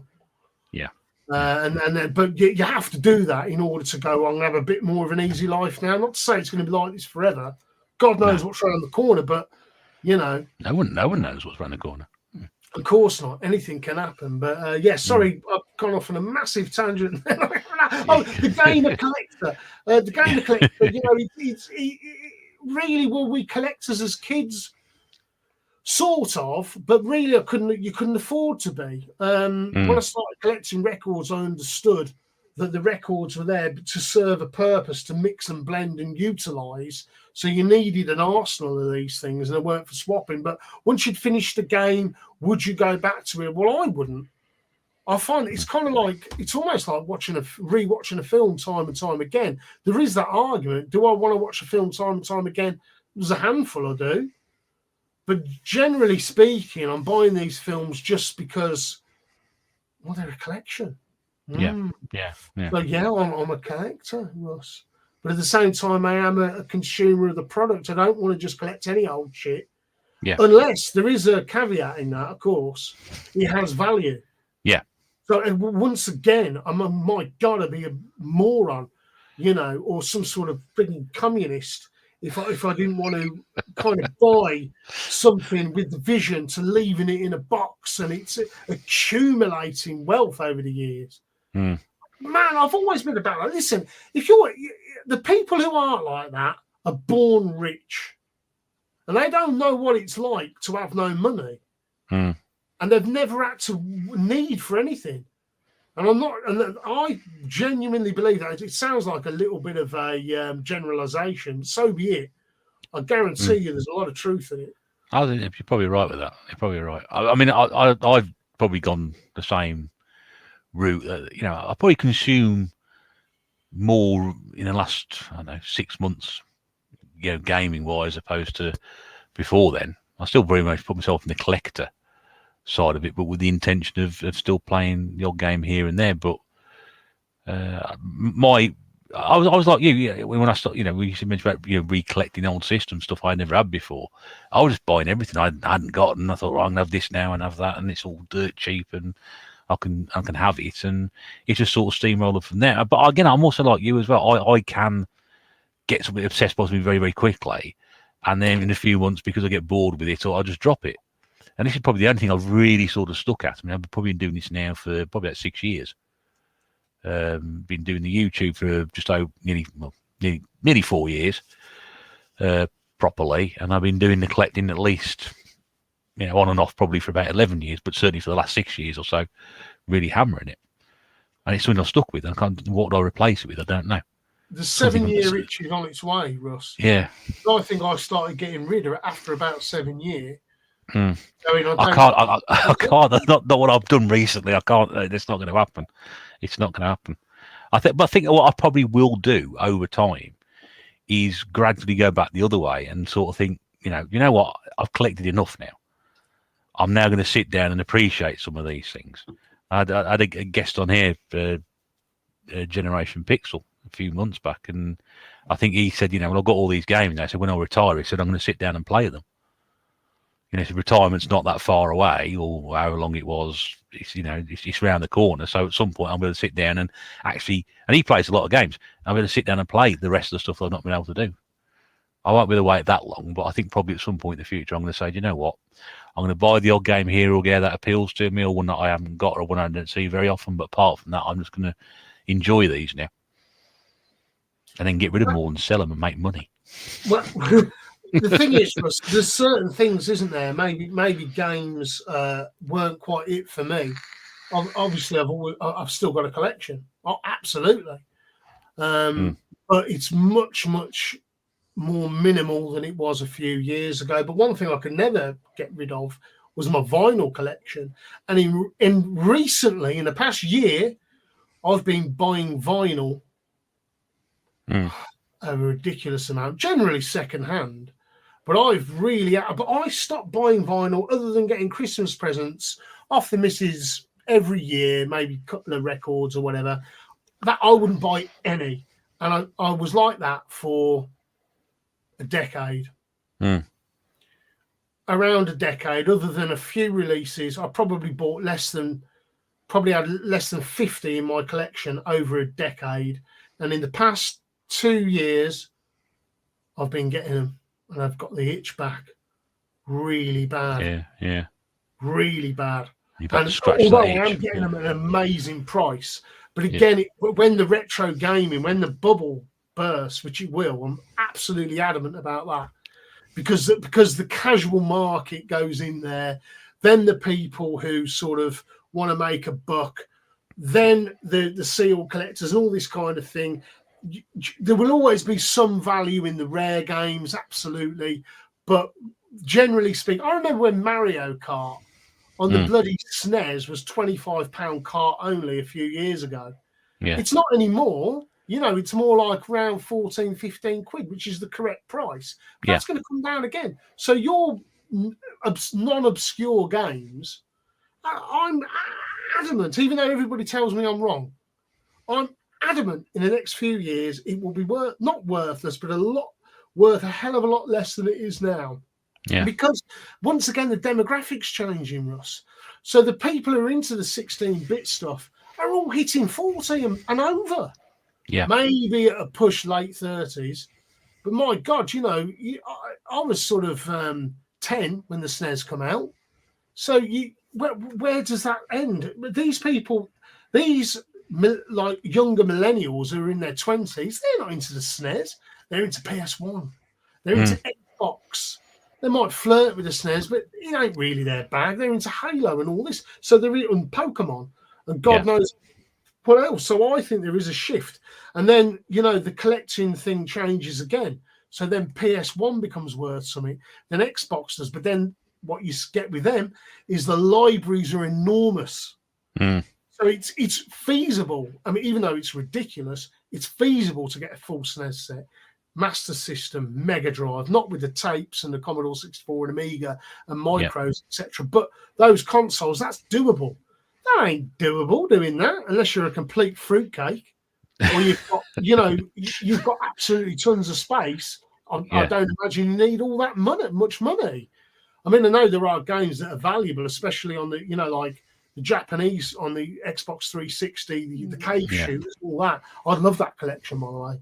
That's one I love that stuff. The bullet hell shooters, brilliant. But I just think these things develop and change, and I do think you've got to bear in mind that there's a transience to it, and if you think things are going to be the same now as they will be in another sort of 6 years, I think you're going to get a rude awakening. Yeah. Which doesn't matter if you're not into it for making money, Russ. But if you are in it as an investment, I would start cashing in personally. Yeah. People don't like that. They don't like the truth. I think you speak a lot of sense on that one. There are a lot of things that you said there which I think are completely valid and relevant. And at that point about the shift in the demographics is very, very key to this. It's hard to imagine, PS2, Xbox, becoming as desirable and collectible. And of course, you said there's thousands of games. I mean, I think the Xbox, it was about 700, 750. But I mean, PlayStation 2, PlayStation 1, thousands of games. We're talking thousands. We're not talking a few hundred. You said that like the more achievable sets are for the other consoles. We're talking a couple of hundred games to a couple of thousand. Unless you've got deep pockets and prepared to try and track everything down, it's one of those. What I'm having an absolute ball here, mate. I must be honest with you. It's been absolutely brilliant so far. I think what we'll do is we'll go straight. We'll go on to your gaming, your Desert Island games now. And I think if we just carry on, we just do the list all the way through. Yeah. And then if anything else comes in conversation, we can talk about that then. Because I'm obviously we've been an hour and a half yet, and we haven't talked about any games whatsoever apart from that, which is what I thought would happen. But I thought, I'm absolutely riveted by this conversation. It's absolutely superb, and I hope people listening to it are enjoying it as well. But I think if we carry on like this at the moment, it's probably about 3 o'clock in the morning by the time we finish. Yeah, Russ, of course. I'm England, mate, and I appreciate, we don't want to bore people, but I'm also having a great time. Yeah, I mean, honestly, like, it's superb. It really is. And I hate having to stop people talking about things because so many people come here and make so many good points. They tell stories. They tell, experiences. They give their own opinions on things. And I always think that's very, very important to do. And it's great to sit here and listen to people do that. So, I think if I had the time, if we were doing this in the afternoon or something, we wouldn't go along. I could split across 3 parts. If that's the case, but I just haven't got the time to do that. Really. Of course, we could always bring you back on, and we can talk about other stuff another time. That's not a problem at all. Well, I don't mind doing that. I will happily come on anytime, Russ. I know you're one of the best people we've got on the bootleggers, and you're a joy to have. Anybody that's knowledgeable, and of course we've met, and yes, that we have. Helps again, doesn't it? Yeah, and I did bore you for an hour and a half that day when we met, so that was, It was a fun day. It was a fun day. All those people are trying to buy stuff off you, and they couldn't because I was bending your ear for an hour and a half about stuff. They didn't want to buy anything, Russ. They're just these bloody, they're tyre kickers. That's all they are. Yeah. Not one of them opened up their frigging moth-ridden wallets. Oh, I didn't either. But you did. £3, I think. I gave you £3. Yeah, as much as that. Something, Russ. I'll tell you something. It'd be a different story if you'd been doing it now, because obviously with the sort of shift in my circumstance with my purchasing recently, I'd have spent a lot more money there with you probably than I would have done back then anyway. It's weird, isn't it? There is a shift, isn't there, Russ? With all of us. I'm the same. Well, let's crack through your list then, because we can give people what they've tuned in for. But I want to get through these as well. We may get to some of the other stuff we talked about beforehand, but we're going to concentrate now on the games. If we go off on a tangent, then we go off on a tangent. I'm happy with that.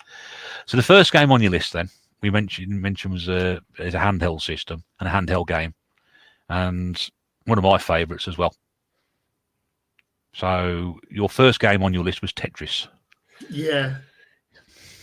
What a game. It is number one, actually, for me. First time I played it would have been I had a version on the Amiga, Russ, a shareware version, and it was great. Yeah. I was like, this is brilliant. But when I played it on the Game Boy, I'm just trying to work out when I got a Game Boy. I think my sister had one, maybe around the same time as I had the Game Boy. But I bought one from Woolworths around 95 or 6. And I remember I was pot washing at the time. They were maybe 50 quid, in the box and everything.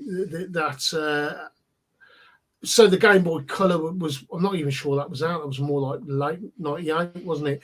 But anyway, they were quite cheap. It came with Tetris, and I played that and Turtles. And I just thought this is a great game. And I remember being able to do sort of, kind of getting to the point where I was just doing Tetris. I was rocking hard and getting to level 99, and my coordination would have been pretty damn good then. 2020 vision. It would have to be, wouldn't it, back then to get to that level? I was smashing it, yeah. Really, really good. And then I carried on playing it, Russ. Even to this day. Today, I have bought Puyo Tetris 2. It was $13.99, by the way. On the Switch. On the Switch. In game. So do go and get it. I had the first one, me and the missus. When was that, 2017, when that came out? We played that all the time. That was one of those resurrected videos you put up. I think you showed that off on the Switch, Puyo Tetris, the first one. Yeah. And I remember thinking, I thought I didn't know that was out. And then you mentioned the second one. The $13.99. Bloody, that's a good price. Great. I had a go today. Wow, have I lost the vibe? It's like this is pathetic. But Versus is great, and it looks like they've cleaned it up a little bit, makes it a little bit more accessible. There was a few annoying things with menus and stuff in the first one. It does have this cutesy cartoon thing that's a bit irritating, but once you get past that, you're playing Puyo, which is another bloody fantastic. Puzzle games are great. Puzzle Fighter, Puzzle Bobble, Buster Move. A dual bloody, what's the dual one? Columns. Yeah. All of these are wonderful, wonderful, wonderful games. And I love them. I love puzzle games. Best out of all of them. But I do like Puyo almost as much. I've got to say, or Dr. Robotnik's Mean Bean Machine. I love that as well. This is, to me, is a game I could play till the day I die. And that was it. If this was it, I'd be happy with it, Russ. I think there's so much you could do, so many different moves you can make. I think it increases attention span. I think it helps, obviously, with eye coordination and hand movements and all that kind of thing. I just think, I don't know, it makes you concentrate. It's got to do something good psychologically. It has to. I'm not sure what. Yeah. There's got to be a study on it. I mean, I said I'm an absolutely massive fan of puzzle games. I mean, having had an Amiga we talked about earlier, do you remember Puzznik and Plotting? Do you ever have those? Yeah, again, one of those. I think Puzznik was an arcade game, or one of them was, if not both of them. And then there was a Pushover as well. Do you remember that one, the Quavers tie-in? Yeah, that was good. I loved that game on the Amiga. It was brilliant. But as soon as I discovered Tetris as well, I thought, it can't be any good. This is a simple, basic game. But sometimes those are the ones which are just completely suck you in and you can't put them down. It's like Dig Dug is another fantastic game. You know, simple, but you need to have your wits about you. You've got to think before you move. Kind of like chess, you want to do it 3 movies in advance if you can. Yeah. Which you can nowadays with Tetris, of course. Back then you could do it, 1 move in advance. But it'd almost be like you'd have to set up your blocks with the anticipation of a particular block coming down. Yeah. You know what I mean? Sort of, it's a little bit like there's less guesswork in it. There is guesswork in it, but it's way more skill. I would say it's 80% skill, 20% luck. Yeah. And I like that. Those odds are good for me. Because you're not sure what's coming next, are you? You've got no idea what shape's coming down. That's correct, isn't it? If I remember. On Tetris 2, you are. Right. But on the original, you're not aware, are you? I don't know, Russ. You've asked me now, and I don't know. So I can't remember. Right. Because I've played that many. I haven't actually turned the Game Boy original on for a long time. I've been playing Tetris 2. Yeah. And you are coming next. I don't think you know what it is until it comes at the top of the screen. It's with people sitting here, sitting and listening, nodding in agreement or shouting at the television. Yeah. No, you idiots! No, what are you talking? You know nothing. Oh yeah, I thought you really liked people. This game. Yeah, you old people. Are you telling lies? I can't remember the life of me. I don't know. But there's so many different versions, though, Russ, and all of which you get used to. Really, could I play the Game Boy version now? I gave for my sister's 40th birthday a couple of years ago now. I gave her a yellow Game Boy with Tetris, and she bloody loved it as well. But she wouldn't want any other version except that one. But I've moved along. I love one of the few games I like on the PS4, Tetris Effects. Oh man, is that a fucking phenomenal game? 10 out of 10. Talking about. I mean, it's the one game I want one of them bloody headsets for, Oh, the virtual reality, yeah. Oh, man, I just can imagine it being so great. I've got nothing but good things to say about Tetris. It is a masterpiece of epic proportions. It's up there with chess and draft and Hero Quest and Tommy Super Cup football. It's fucking great, mate. And they gave it away free as well with the game. It was packed in with the Game Boy, wasn't it? I mean, what a gift that is. I mean, of all the games you can pack in that we've had packed in with systems, in history, it's got to be the best one of the lot, hasn't it? Well, the thing is, Russ, for a lot of people, I bet you they never had another game, and that will do. Yeah. You don't need any other games. That will do. Do you know, fascinating story I heard about. Because when I bought an Atari ST last year. And I was reading up about it afterwards, and I was very lucky that a lot of the stuff I got a load of discs with it. A lot of them were copies, but I got the original pack-in discs that came with it, which was called the Power Pack. Yeah, there's about 20 odd games, and I mean there was still some names that we will recognise. There was a Space Harrier was in it, R-Type, Ghosts and Goblins. So there's some really good games, sort of well-known games from our era, going back to the late 80s, early 90s. And I read about this at the time, read about this afterwards, and at the time, because these games were so good, and there were so many of them, the Atari ST new game sales sort of stagnated or didn't go anywhere because people were still playing the pack-in games because they were so good and getting more enjoyment out of them, so they didn't need to go buy anymore. And, of course, when you look at the Amiga, I mean, the ST, I think it's like 20-odd games. And when you look at the Amiga pack-in games, it's like 3 or 4 at a time.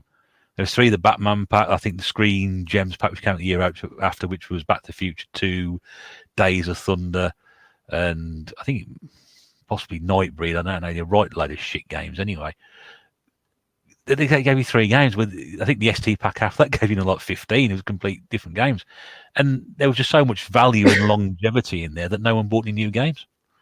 It's incredible, isn't it? I remember having the Discovery pack in recent years, and going, all right, the Atari ST doesn't quite cut the mustard.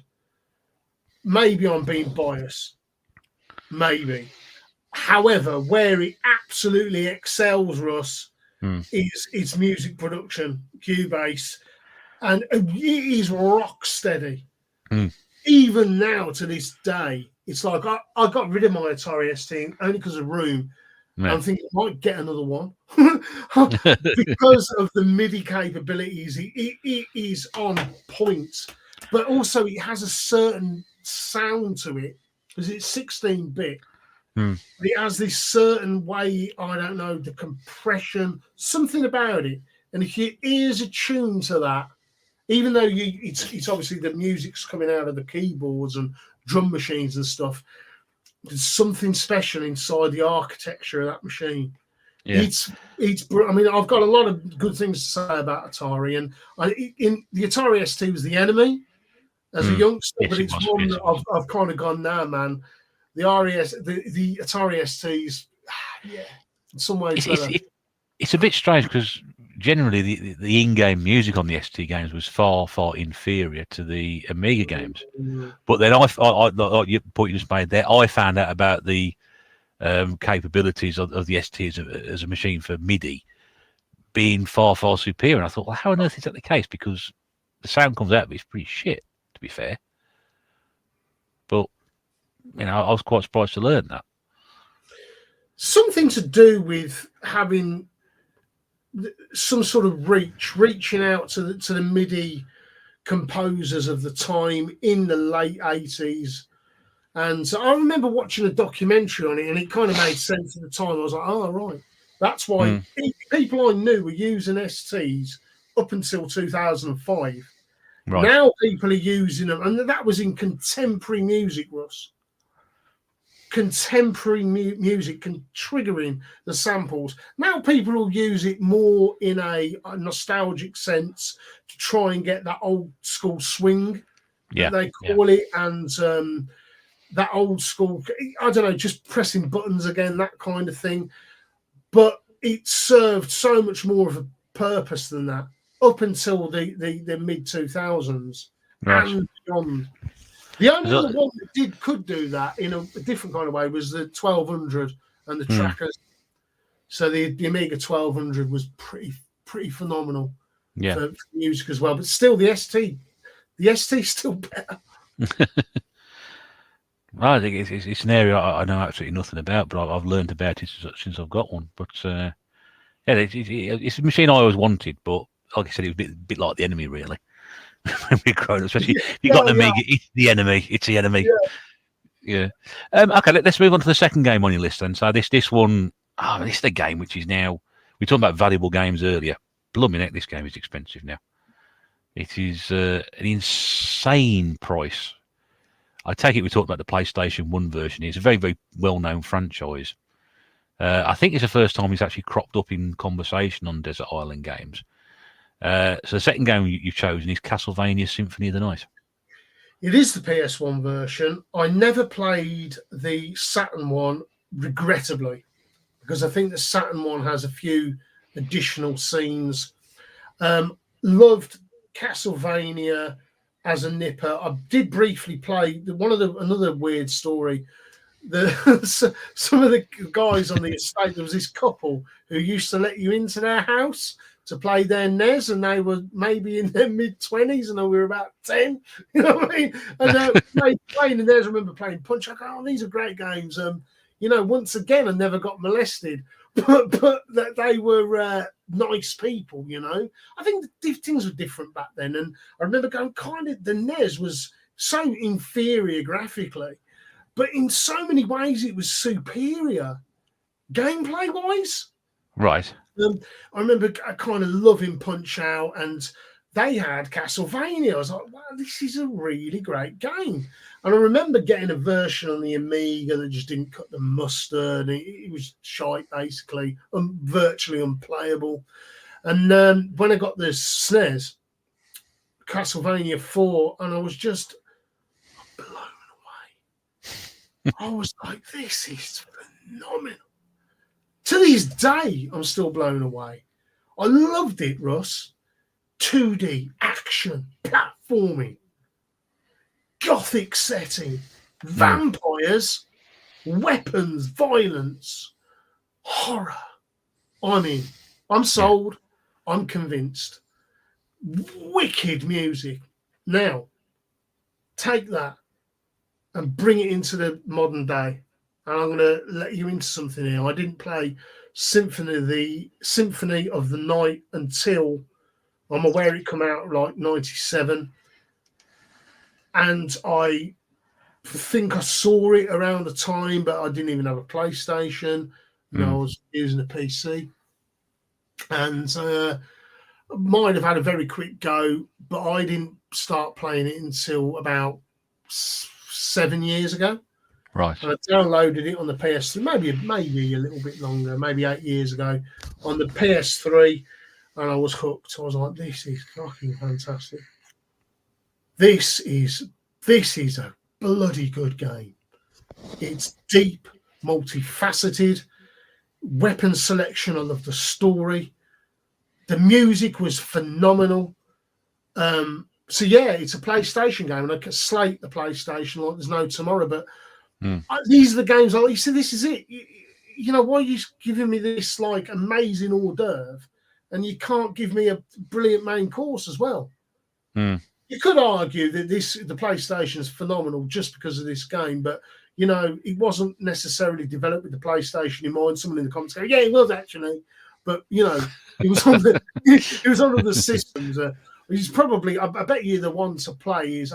Was it ever on? What's that Japanese system? That's just the PC Engine. Maybe the PC Engine or the other one that everybody bangs on about. The ultimate system, that penultimate one.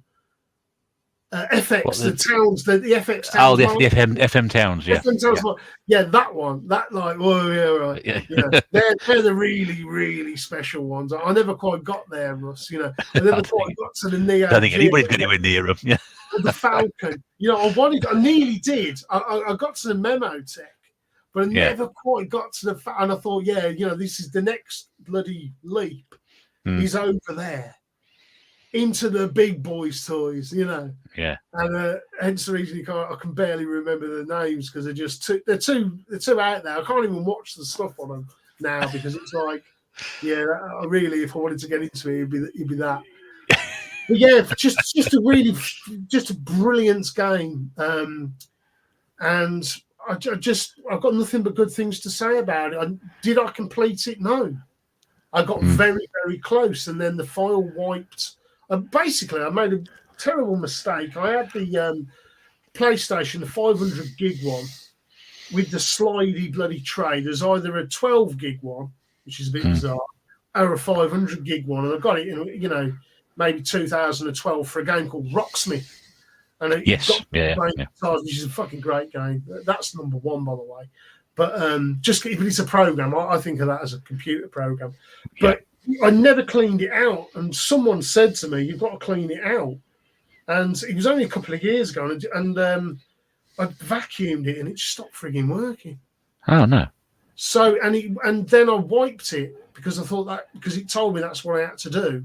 But I thought I looked at all the game data, but it's still on the network or whatever it is now. I could download it again, but I don't have a PS3. So the next time I find one at a car boot sale, I'll be straight on there and getting that. I will complete it. I mean, I got so close. I mean, I got to Dracula effectively. You know, I couldn't beat him, so it was like it saved there. And I kept trying. I couldn't do it, Russ. You know, so there you go. I don't complete that many games. The last one was Mario Odyssey. And that I enjoyed. That was a lot easier though. This takes some real skill. I think. Well, it's a perfect choice to take with them, really, isn't it? Because you'll have a chance to sit down and play it all the way through again, and hopefully get to the end this time, and finally complete it. But yeah, I mean, it's the first time it's come up in conversation as a game to take. I know it's a horrendously expensive game to pick up now. Talked about earlier about collecting games. If you want a full PS1 set, you're going to have to fork out a few £100 for this at the minimum at the moment, I think. Yeah. Is it £300-400 something I heard a few months back? Well, it's I don't know, £8 on download on PS3. Yeah. I didn't have Symphony of the Night physical copy. I did have the Castlevania collection, mind you. Which was quite valuable on PS1, but I didn't have this because I wasn't prepared to pay at the time £90. See, there's your investment. There's your investment. It's trebled in value. And I did have the option a few times. I nearly got it. Yeah. I think I was something in Ireland with the Saturn version and all this, and when you collect from multiple systems, it can get bloody expensive. It can do. If somebody offered you for the right price now, would you buy it? Well, I haven't got I say the right price. I mean, a reasonable price compared to the value it goes for now. Not someone come and said, "Do you want to buy this for 50 quid?" Because you'd snap both hands off. But yeah, I mean, of course, yeah. Yeah, but if you'd say £300, 250 quid. The way I think about collecting games has changed dramatically. So I've got this now, Ross. This apricot, yeah. Oh yes. I've seen so that this before, is an expensive machine. I could probably sell that for about maybe up to 400 quid. And I probably will, because I can't find any software for it. But I'm going to wait for a little bit until I do, because I regretted selling the Memotech and some of the others. I don't know why, really, just because I can't explain it. It's some weird autistic thing. The way I think about it is I know I've bought the download already. So why do I need the physical edition of this? It's not going to be of any benefit to me. Whereas a record, I have this conversation with Michael Houlihan a lot. Yeah, but you collect records. Yes, but Michael, you're missing the point here. I can manipulate the vinyl record when I'm doing mixing. It serves an actual function. A game is just in a box. And then he sort of said, yeah, but you're collecting all of Jackie Chan's films and 88 films. So he keeps getting me with other things. And he's kind of wrong. I am a fucking hypocrite. But at the same time, I've justified it in my mind going, well, actually, it's very difficult for me. And I do want to support the talent that's involved in these things a bit. But I already have done that by purchasing the download. So it goes in this weird psychological, through in ear, out the other kind of thing. And I just don't know, man. I have to justify things in my own mind. But I think if I was actively collecting, Russ, and really, if I'm honest with you, at the minute, there's not too much I'm collecting for. I've still got some stuff. I've still got the 3DS, still got the Game Boy, still got the Switch, PS4, and then I've got quite a lot of other bits and bobs. But generally speaking, my 16-bit collection has been culled completely. Yeah. And I still have some micro. I've still got the 2600 collection. Yeah. That's relatively extensive, actually. So there are things I thought, oh shit, I didn't have that. But there are things, but I've culled a lot. Probably something in the region of about £20,000 worth of stuff's gone. Really? In the past 2.5 years. So there you go, Russ. A lot of stuff went. And I can't collect for everything. No. I suppose really it'd be more a sentimental purchase, I'm guessing, because you said if you're not collecting for it, then if it was the right price as investment, but we've had that conversation already. So, yeah, I don't know. I think I'd rather have the soundtrack, weirdly enough. Yeah. So I think I'd get a bit more use out of that. And again, I'm not sure what it would just be a box, wouldn't it? It'd just be what I don't know what other function it would serve. It's a good question though, Russ, because again, if it was the right price, who knows? But it'd have to be cheap. Oh yes, it'd have to be cheap. Yeah, dirt cheap, that one. You're never going to find that for a quid at a car boot. I don't care how many car boots you go to. No, you won't never going to happen, that. Is it? Never. No. I've never played it. Was it called something? I've got the PC Engine Mini. I know there's a Castlevania on that. I'm not sure. That's Rondo of Blood. And that's superb as well. Yeah. I did enjoy. I enjoyed playing that for the brief sort of like 15 minutes I had to go at it. It was completely awful at it, but I thought, I'm gonna sit down. I've never really played much Castlevania at all ever. I picked up Castlevania on the N64 recently at the Birmingham Game Interesting. Market. This is just I can't reach off the shelf. It took the work as a visual thing anyway because it's I can't even see it. Where have I done with it? Oh, there it is. I think it's just Castlevania 64. Yeah. It was a good price, and I was told it was a good price to pay for it, so I bought it. But I played the original one on NES on emulation. But that's the first Castlevania game I've actually owned, physically. So it's again a series which, although I've known about, I haven't really played an awful lot of. I've certainly, I'd never even heard of Symphony of the Night until people started talking about the collecting and how much it was worth and how much it got up in value. It's just a game I'd never even heard of. It's one of them ones, Russ, that it's got an ebb and flow to it. Once you master the technique, it's, if you like platformers, you like action, it's all there. If you like a beat 'em up, it's kind of there. Golden Axe, there's them elements to it, but it stands on its own, really. And to me, it was kind of like the last of that 2D side-scrolling platformer, but at the same time with RPG elements. Yeah. Vague RPG elements and, open worldness. And I was like, yeah, man. And they did Bloodstained, which I got quite far in. I had another channel once streaming live games, which I might do again to finish off Bloodstained. And I thought it was great, but this time as a female protagonist. Same kind of vibe. It was great.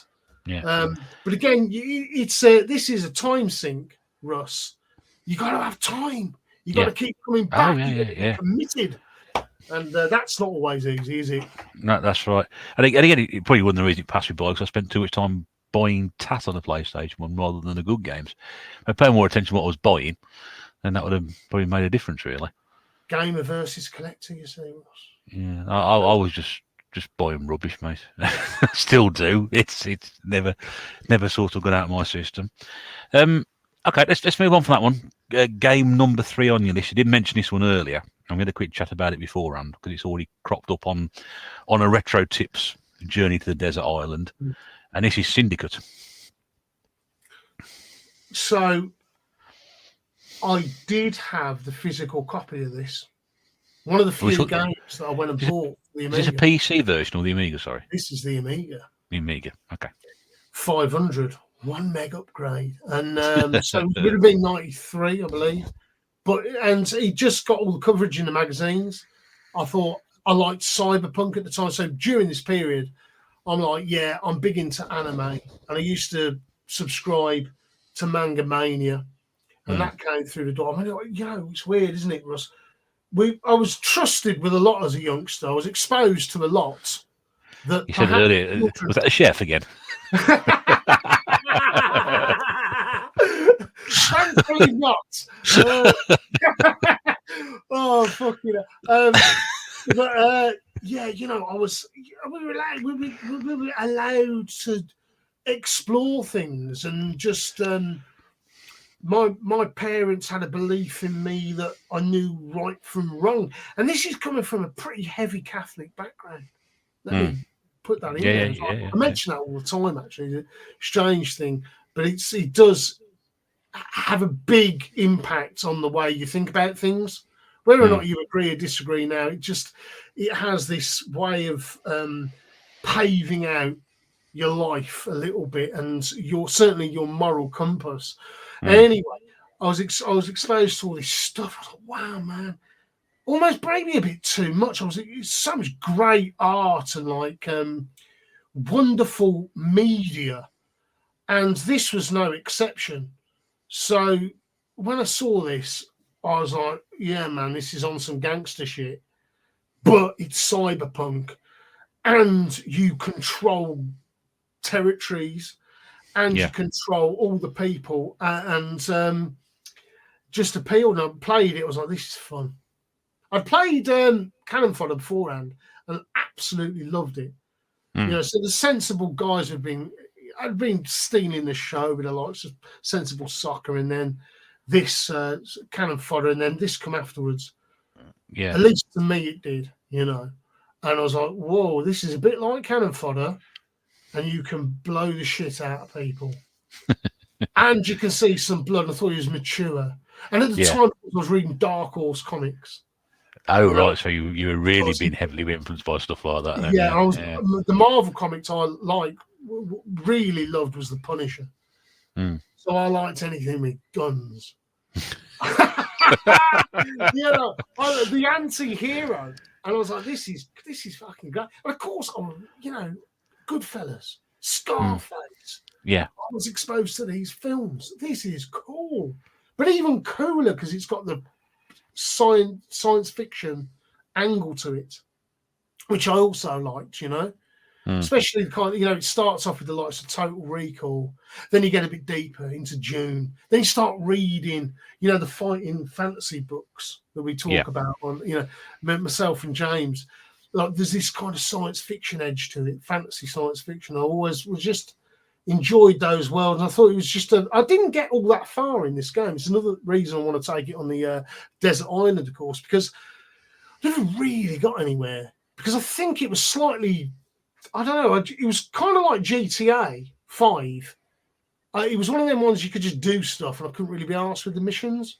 But you could just still do things. Yeah. You know what I mean? And just fun memories, fond memories, and just good gameplay. Although it's choppy on the Amiga, I did see Pete play it on the DOS. I say play; he's done on Instagram. We follow each other on Instagram, and I saw him put it up there, and it did make me remember vividly. And I thought, yeah, maybe the DOS version's the way to go. I can see what he's doing there. And so I condone it, quite frankly. Yeah, I think because it's cheap. It's cheap. You can go. The charity shops have still got all these PC games, and right. There is an element that I see them at the charity shops, Russ, and I do buy some. Don't get me wrong. I've got quite a collection actually, but it cheapens it a little bit when you sort of scan it on the eBay. On your phone and go, "It's $2.99." There's this horrible disappointment that sinks over you. You think it's got to be worth. And to me, it devalues it. It's a terrible way of thinking. It's a completely materialistic way of thinking, but I can't quite get out of that as much as I've tried.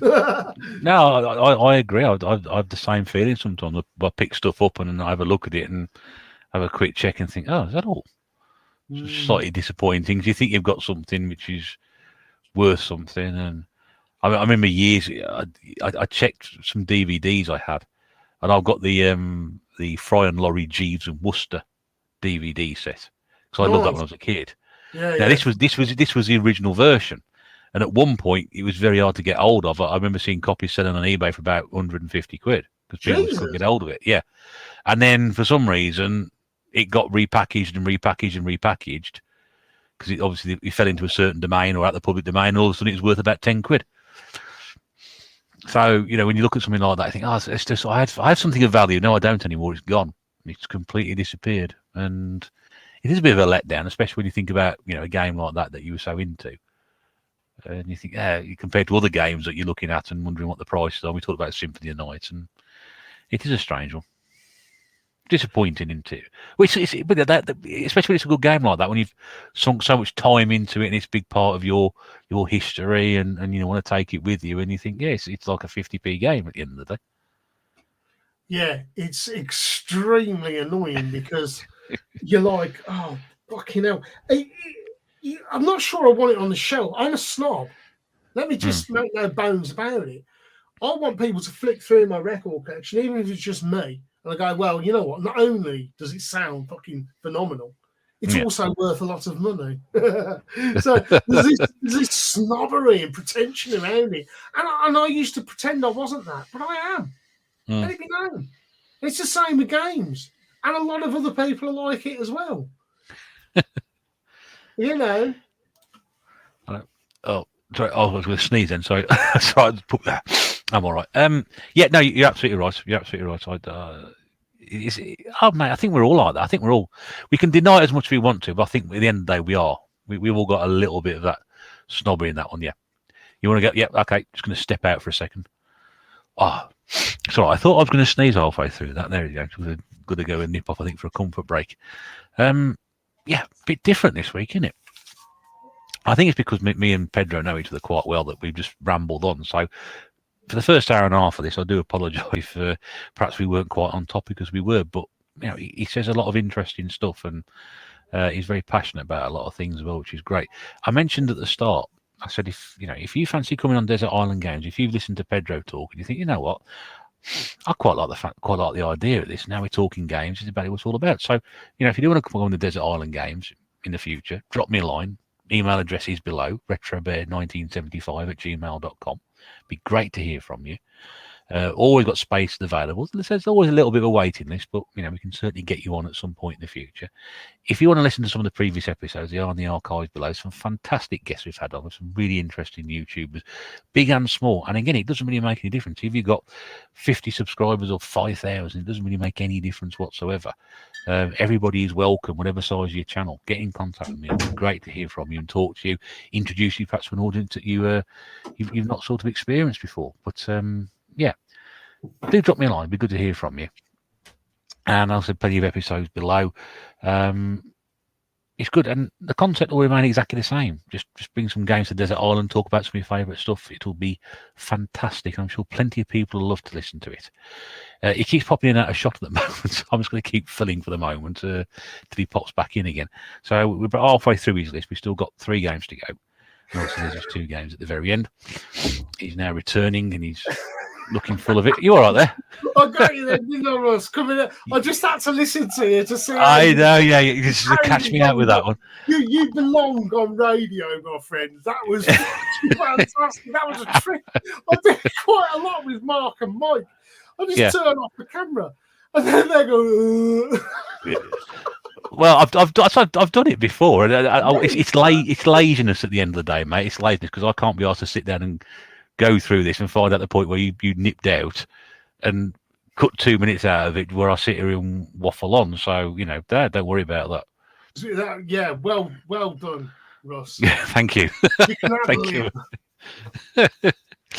Oh, dear me. Right, let's move on to your 4th game then, because I'm really excited about this. I think this is it may be the first, maybe the second game, I don't know. For this particular system, which I know you mentioned you have quite an extensive collection for. It's a system I grew up with and a game I have played. And again, I love the simplicity of this game. And I know you mentioned it before. We're talking about Kaboom on the Atari 2600. He's wiping away a tear as I'm talking to him, just the emotion. It's a very distinctive game because it uses the paddle. And, when I got hold of a 2600 and I played loads of emulation, when I got hold of my first Woody, which, I don't know, maybe, again, 8 years ago, let's say, with the paddle, I was like, let's try this. Kaboom. I was like, oh, fucking hell, this is good. And the missus, go on, have a go on this. It works so well. It's so in tune with the game. I think it's one of those things, like you say there, Russ, is really, really simple. But at the same time, it's exemplary because it's got something so kind of playable about it. And it doesn't. It's like Tetris in a lot of ways. More simple, of course. Yes. But it's just very addictive. And you know what? At this time, I was kind of getting into Angry Birds on the phone. And I also like Flappy Bird or whatever it was. That was it about for like 6 weeks or something? It got taken down and disappeared. Yeah. And I used to love Angry Birds. Angry Birds, especially because I would sit there on the train playing it when I'm going to work. It was just great. Simplicity every time for me, Russ. It's even better when it's simple, but also kind of slightly uses your brain as well at the same time, like a Tetris. But these are this is more about hand-eye coordination and wanting to beat your score. Yeah. And getting that, once again, going back to that ebb and flow, that kind of motion. There's just something in that appeals to me. It's kind of like playing the guitar or something like this, where you kind of go, here's a basic riff, but it feels good. Kaboom feels great. There's not very many games that you can say that it actually makes it boosts serotonin. And so when you're playing, it's not proper two players, but if you're playing against someone else, swapping the controller over and everything like that, the paddle, and you're trying to beat their score, that's fun. If you're competitive as well, I mean, me and the missus spend a hell of a lot of time playing two-player games, and they're always the most basic ones. Quizzes, a lot. Mensa on the Wii, a lot. That was because we were like, who's got the highest IQ? Me, of course. Bloody ridiculous. But she wanted to try and test the fucking master. You know what I mean? And she some of it she's quite good at, spatial awareness, all this other kind of stuff. When it gets to the high IQ stuff, and it's not always just about being able to regurgitate knowledge. It's about absolutely being able to use that grey matter, beyond that, beyond its more limited functions. And this is a bit like Kaboom, going back to that. Once you get into them harder levels, them faster levels, you have got to be really focused, and you've got to be able to concentrate, and you get that feeling like it's similar again to playing bass or guitar or whatever, any instrument. If you're following the music and you're hitting the notes, going, I've got it. It's the same, similar kind of feeling as Kaboom. I might be saying it there, man, but I think it's just so good. Yeah, but I mean, for anybody who's not played it, it's just the simple concept. You got the bomber at the top of the screen, just drops bombs down, doesn't it? And you've got to try and catch them. That's it. It sounds ridiculously simple, but you're absolutely right. As a game goes on, it gets faster and faster and quicker, and you've got to have those reactions about it. And one of my favourite 2600 games is Frostbite, which is more a reaction game than anything else, because that speeds up. But you've got to keep your wits about you and know exactly what you're going to. You've got to think ahead and plan, and which direction am I going to go in, what am I going to jump on. You ain't got time to think. You've got to just react. And same with Kaboom, you've got to move across the screen, back, forth, before the bombs hit the bottom of the screen. So it's so simple. It is so simple. And I've always said, and Pete on here have always said, the simplest games, no matter what they look like, and bear in mind, we're talking Atari 2600 here, so we're not talking the high-end aesthetics of computer graphicry, but you don't need it because the game is so playable and so good. And what you have, of course, Russ, and I totally agree with you, is the paddle that makes it just work and connect on that next level. Because, to be honest with you, the Atari joystick, it's almost non-functional. It's a nasty piece of pain work in the arse. It's not fun, but the paddles just stood the test of time. It's like, how the hell does this still work so well? Yeah, and have I got a full paddle? No, I haven't. I've got almost a full paddle collection, I think, Russ. Right.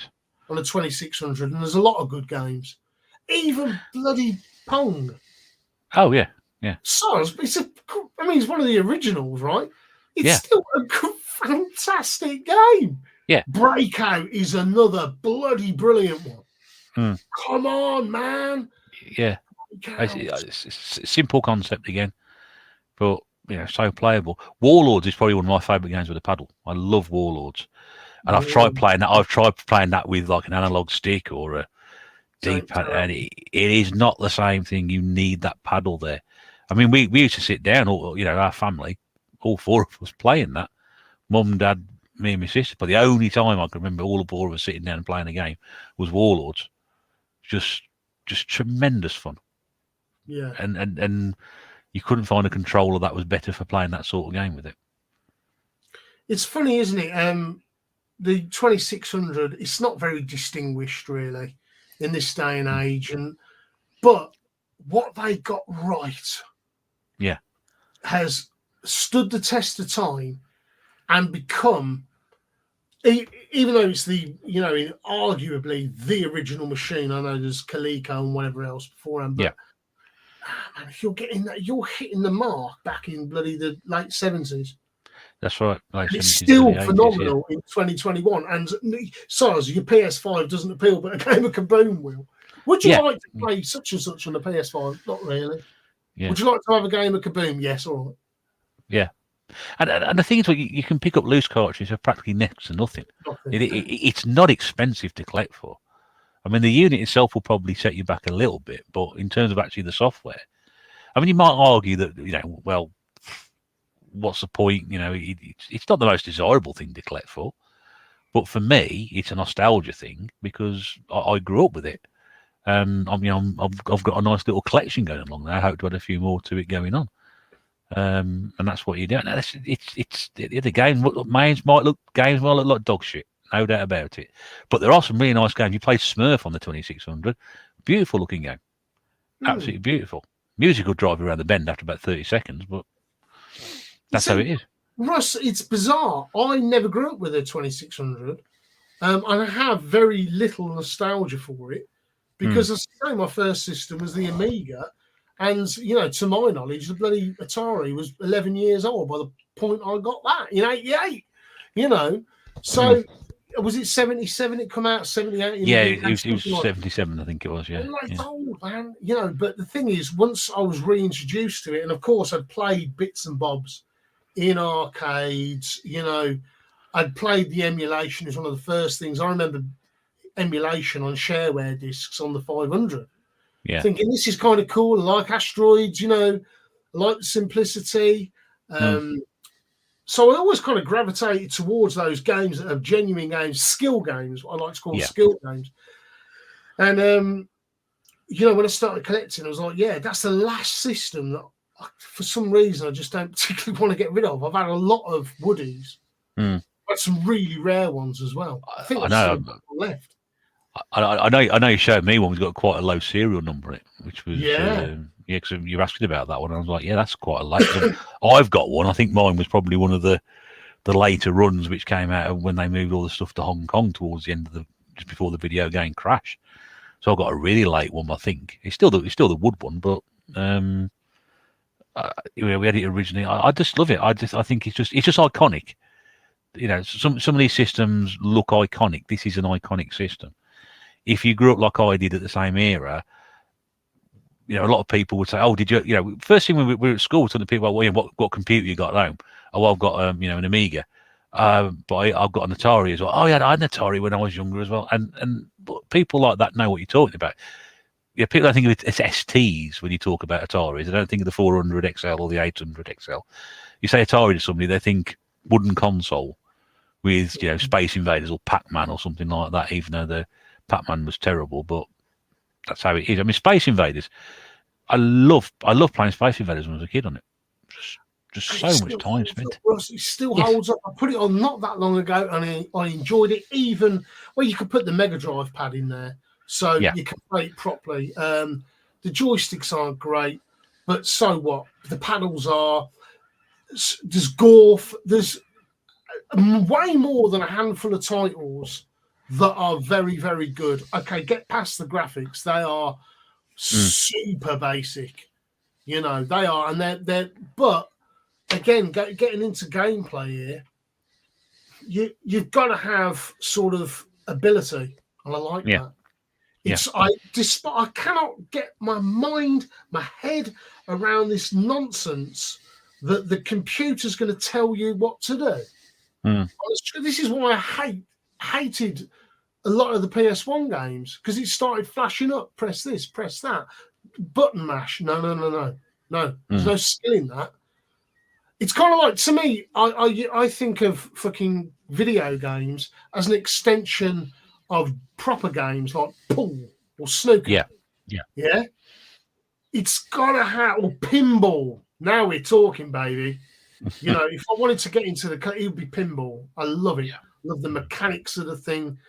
And I think I'm more sort of old in that world. I'm still in that world. It has to have a function beyond looking pretty. You have to be good at this. You can't just be any old geek off the street. Yeah. You got to be handy with the steel, if you know what I mean. And you keep. There's a reference for you. If anybody watches this back, what album's that off? But yeah, Russ, I've got nothing but great things to say about the early video games. And I think a lot of them stand the test of time. And Kaboom is the number one. Yeah, I can see if people weren't into it or they'd never played any games, why on earth would they want to go back and play something like that?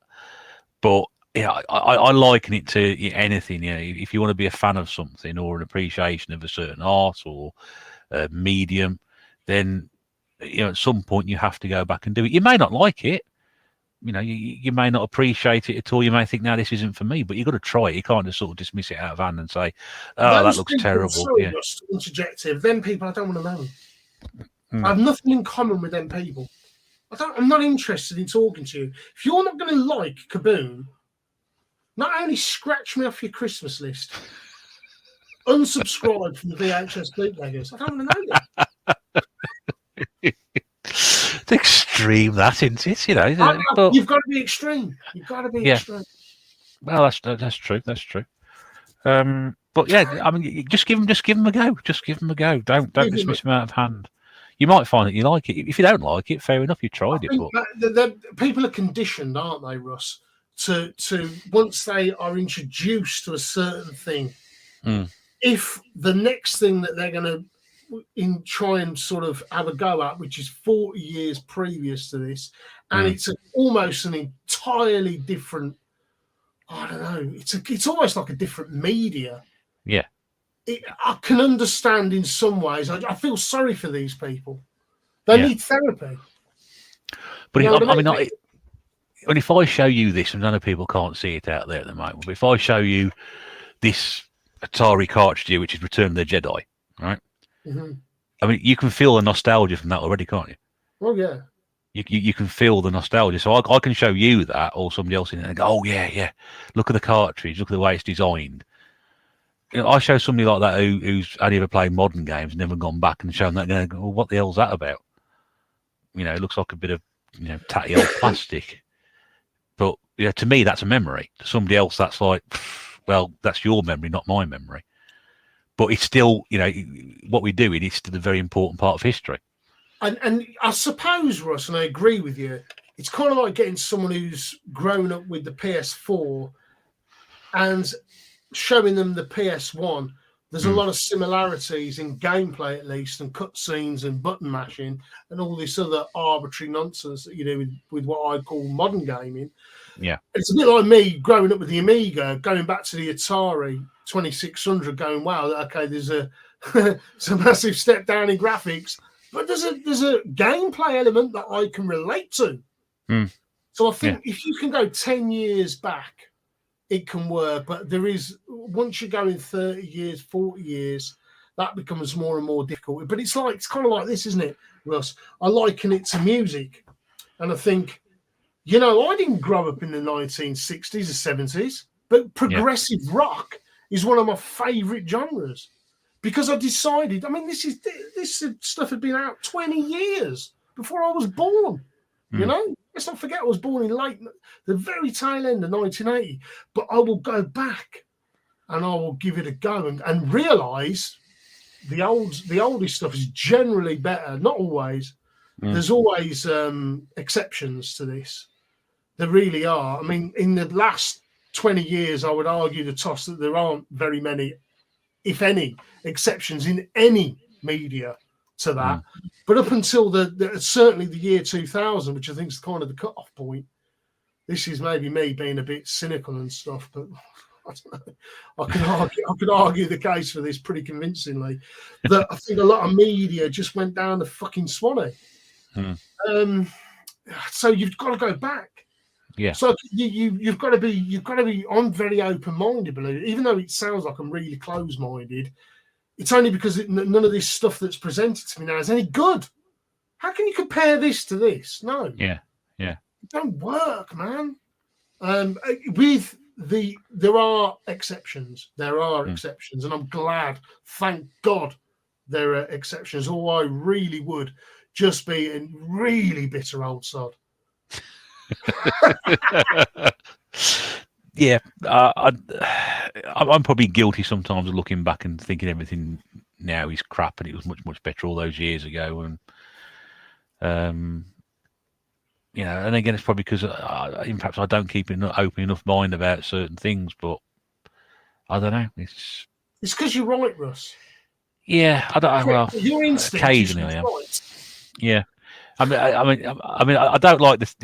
When these people say that everything modern is terrible, because not everything modern is terrible. Something occasionally will surprise me and say, well, that was really bloody good. I quite enjoyed that. Whether it's a game, a film, a TV program, bit of music, whatever. I mean, I've not listened to music for a very, very long time, but occasionally I find myself catching something. I think that's quite like that. And then I then wonder what I've missed. Have I missed that? And I find out I've missed loads of things. And I did this thing a few years back where I just started going through YouTube and done like a rabbit hole on music videos of just stuff that I can't remember how I started doing it. I think it was because I thought I better start writing some of these things down, because I'm going to start forgetting them at some point what they are. And I started finding out songs that I'd heard on the radio or on the television, and then just disappearing down a rabbit hole completely. I think I found a channel which just replayed like the 100 best songs of 2005, and started working my way through that. So I'd hear a snippet of a song, and I quite like the sound of that, so I write it down, and then I go and search the song out and listen to it. Say, I quite like that, and carry on. And that's how I started doing it. And I've probably missed about 20 years of music that I've just got no knowledge on. It's probably like games as well. I can go back and it's probably, if I go back, say, in the last 10 years, there's probably a ton of games that I've missed that have been particularly good. But because I've been focusing on the older stuff, it's sort of passed me by now. And now I'm more appreciating of the modern stuff. I'm buying more modern games now than I ever bought in my entire life. There's a weird switch that's happened though, Russ, and it's kind of like the 2D games came back, which also brought me back. So I distinctly remember that transition between 2D and 3D, and I immediately didn't like it. Yeah, I saw why there was obviously exceptions, Wipeout, so on and so forth. There wasn't that many except Crash Bandicoot. I use as an example. But I thought I don't like it immediately. I thought I don't like the way it looks. I prefer the chip sound as well. Yeah. And I certainly don't like the way it plays. So I wasn't keen on the controls. It's not that there was too much to do. It was just clunky. And to me, it was clunky up until I bought PS3, but really that was for Rocksmith and a couple of random little games here and there. Even then, it was really just for Rocksmith and then Symphony of the Night. But I remember getting the Switch. So I got a Switch on day one, and I was like, this is the console that I think's going to switch it over for me, literally. No pun intended, and it did. And I was like, okay, I can get into 3D games here. Prior to that, I'd flirted with the Wii and really enjoyed Mario Galaxy. Yeah. And a couple of other handful of games. And some of the more, just stuff like bowling or whatever, where you use the paddles. Not the paddles, the Wii remote, yeah. Wii remote. That all made sense to me. I like that. It's kind of going a little bit back to the Atari in some sort of ways. The games were very fun and playable, and it just was what you got on the tin. It was interactive, but it wasn't full of cutscenes, that kind of thing. So I think Nintendo have always had that. Even the GameCube, I didn't completely hate. It was all right. There was some decent shooters. I remember playing, I think it was like Darius or something like that on there, thinking that's good, all right. But again, there was a massive gap in my gaming, and it came back big time when I started buying the retro stuff. And then the 3DS is the other system that I bought near enough on launch. And I was like, yeah, that's great. Only because I saw Street Fighter 4 on there. Like, that's interesting. Right. I'll get it. It wasn't on launch. Maybe it had been released for a little bit. What I did get on launch was the XL version. That's right, because I remember swapping it in. And there was quite a few games that I liked on that, Ridge Racer, and that got me back into games. And of course, with the bigger screen and stuff, I was like, yeah, this is cool. This is fun. So what would that be? Maybe 2011. And then Sonic Generations come out. That was what it was. Yeah. And I've got down there off the back of a bloody lorry Alienware gaming computer my dad found. Oh, right, yeah. I got it for a very good price. It was fucking pumping, man. It had like bloody 8 gig of RAM fucking 11 years ago. You know what I mean? It was absolutely jamming, this machine. Still there. And I was playing Sonic Generations. This is when you could access LimeWire and Pirate Bay. I was like, oh my God, Sonic Generations is fucking great. I was like, shit, man. But it was only the 2D levels I liked, Russ. Well, I thought he got the balance right because I mean, generally speaking, Sonic 3D games at that point have been pretty crap. But I quite like the blend it went between 2D and 3D. I think you can work like that, and I had that for Christmas. I think a friend of mine bought it for Christmas for me.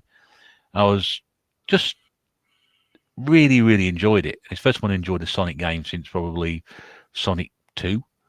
Yeah, generally speaking, I did mind Sonic 3D Flicky's Island. That was quite fun, that game. But Sonic and Knuckles is good. Sonic 3 is great. I mean, but the thing is, is it passe at that point? You're like, okay, Sonic 2's kind of took it to the next level. Well, it's more of the same, isn't it, really? And then Sonic CD was really cool. I remember playing that at my mate's house. That's one I'd like to have had, actually, Sonic CD in a collection. Yeah. To revisit. But again, it's more of the same. It's a bit like when Sonic Mania came out. Very, very good. Yeah. But it's the same old shit, isn't it, really? You know what I mean? But then again, I suppose people moaned about the fact that Sonic 3D games were crap, so they did exactly what they did with Sonic Mania, take it back to where it was. And although I will get a copy of that one day. But people who played it said, "Oh yeah, it's really good." So it's not quite as good as the old ones, but it's getting back to where it would be. And I thought Generations got the balance perfectly right. I thought it was good 2D and 3D. So yeah, I enjoyed it, Russ. I must say. Okay, let's crack on then, because we've still got a few games to get through. Now, the last two games on your list for the Desert Island are both in the same system, aren't they? Right. The Zelda game, and we've got. Let's talk about the Zelda game first. Then. Okay. So, Link to the Past. It's RPG, but it's action, and it's again one of these things where you've got to have some skill. Once you work out where to position yourself to attack and defend with the shield, it can be a joy to play. I also liked the whole design of the thing, top down, 2D. You've got that whole, with the map and everything like that. I forget what they call that on the Super Nintendo now.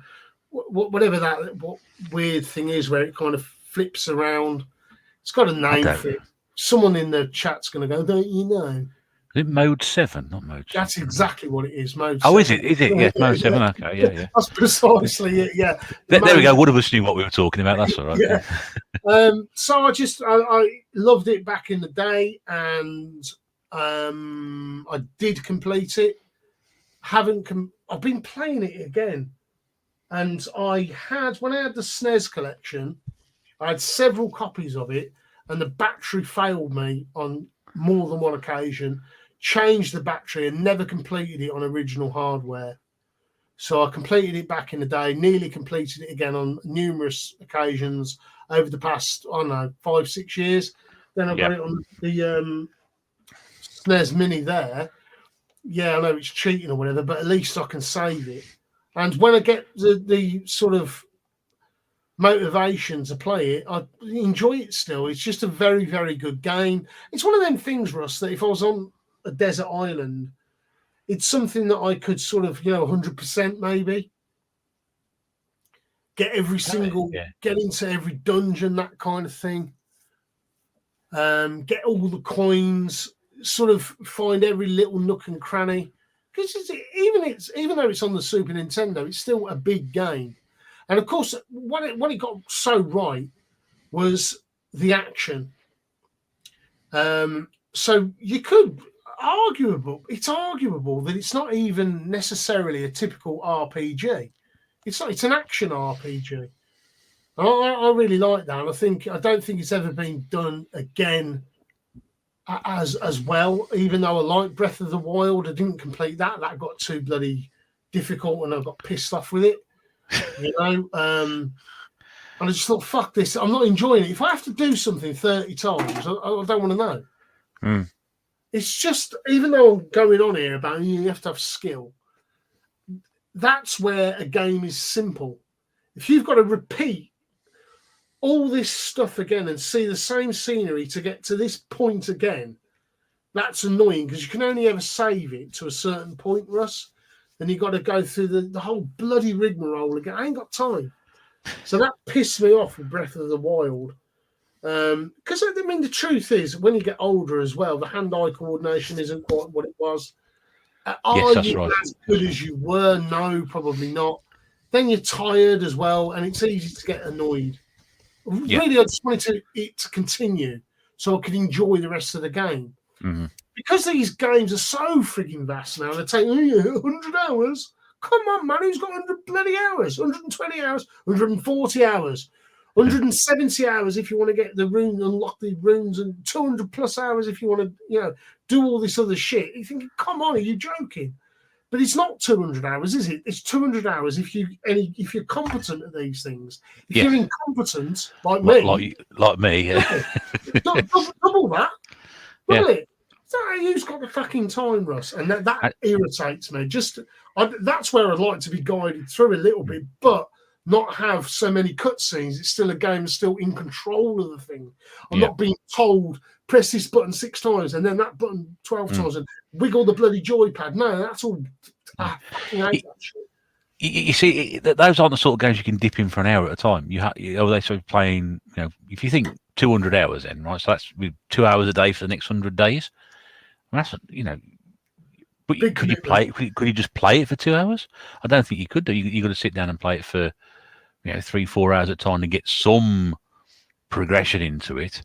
It's like the missus is playing World of Warcraft, and I had to go and I played for about 6 hours. I quite liked it, Russ. I enjoyed it. But she has to do 90 hours to get this, that, and the next thing. I'm thinking, no. I could be learning something more productive. I always go back to music. And again, I'm not that accomplished, really. I play a lot of instruments. So I'm not that good at any of them. And I think, no, I should be sitting down playing bass. Learn, trying to appreciate that jazz scale. And so I just think, fuck, this is a waste of time. I think that's what it all boils down to, because time isn't infinite; it's finite, and you've got to remember that you could dump all this time into something, and what does it do? Because to me, let's not get it twisted. Gaming, for me at least, is about relaxation, and once you take that away, this is about competition now. So, which is it? See, Link to the Past got it right. You got to spend a good few hours on it. But don't get me wrong. I don't know, 20 hours, let's say. But that's okay. You could do that. Spend a year doing that and enjoy it. Half an hour a night. Here, there you go back. That's all right. It serves that purpose. But these vast open worlds, it's almost like you have to be addicted to games. And again, you're sitting on your fucking arse for all that amount of time. No. Yeah. It's. I've always argued that with people when people say, I put 70 hours or 80 hours. Well, I couldn't think about having 70 or 80 hours spare to do anything with, let alone that. I mean, I do think, and I think about, spend most all Saturday morning sitting on my backside doing nothing. There's 4 hours out the window straight away. But, would I want to sit there and play 4 hours of gaming on a Saturday morning from when I get up until, I don't know. It's one of those. There are certain games I'm never going to be able to play and complete or even appreciate because of the time you need to stick into them. I just can't do that anymore now. Yeah, what comes out of it though, Russ, as well, it's like I'm looking at an easel and paper and different methods of creating paintings and stuff. I've got oils there, acrylics, crayons. I was hoping you were saying crayons. Yeah. And I've got some other bits, and I used to like art and that. But I think even if it was a piece of shit, yeah. But at least if I could throw something on a bit of paper, yeah, and go, well, I actually accomplished something here. It might be rubbish. Yeah. But at least I've accomplished something. I'm sorry, a digital display saying you've got 2 million points, it ain't cutting it for me, Russ. I think my experience on these earthly realms have got to be more than a digital display telling me well done. Having said that, there are anomalies in all this. Again, a bit like when you're trying to get that sort of, I don't know, for some weird reason, I think that Tetris and Kaboom and that, it isn't such a time drain. For whatever reason, you're never going to sit there playing. You might play Tetris for 2 hours max. Yeah. My God, you've got to be good to get there. You've really got to be good. Same with Kaboom. Maybe an hour. Fucking hell, 40 minutes. You've got to be good. I was going to say an hour, but we're pushing it on that. Yeah. It's that you've got to be good and at the top of your game. But that's enough then. All right, I've done that. On to the next thing. Anyway, yeah. I mean, going on to the next thing and talking about time spent putting into a game. I mean, your sixth game on your sixth Desert Island game, you put up a fair amount of time into that as well, wouldn't you? Again, it's a sort of 30, 40 hour game, but over a year, isn't it? So it's kind of like. Plus, there's something about Secret of Mana where it's an action game, but at the same time it's points, and it has. I quite like the idea of adding up your points and having different contraptions that do different things and having spells, and it sort of harks back to the turn-based a little bit. It's kind of a combination of the two, which I like. I bought Trials of Mana today. To be honest with you, Russ, the reason I chose Secret of Mana was because I've got a lot of nostalgia for it. I think the music's exceptional, the graphics, the story's good, and you've got to have some sort of skill to play it. But if I'm honest with you, I would probably choose Octopath Traveler over that, which is a more typical turn-based, based on a kind of like 16-bit architecture with a modern kind of graphics as well. And I love that game, and I've sunk quite a lot of time into it. But again, it was only an hour before going to bed. Yeah. It wasn't this kind of, I don't know. For me, I know it's going to end eventually. You could say the same for frigging for Zelda, but the world's just so vast. I don't know. I'm not selling this very well, am I? I'm not very convincing myself that really it's all a time bloody wasting exercise, and this is any better because really it isn't. I'm just kidding myself. Really, I'm deluding myself. But I don't know.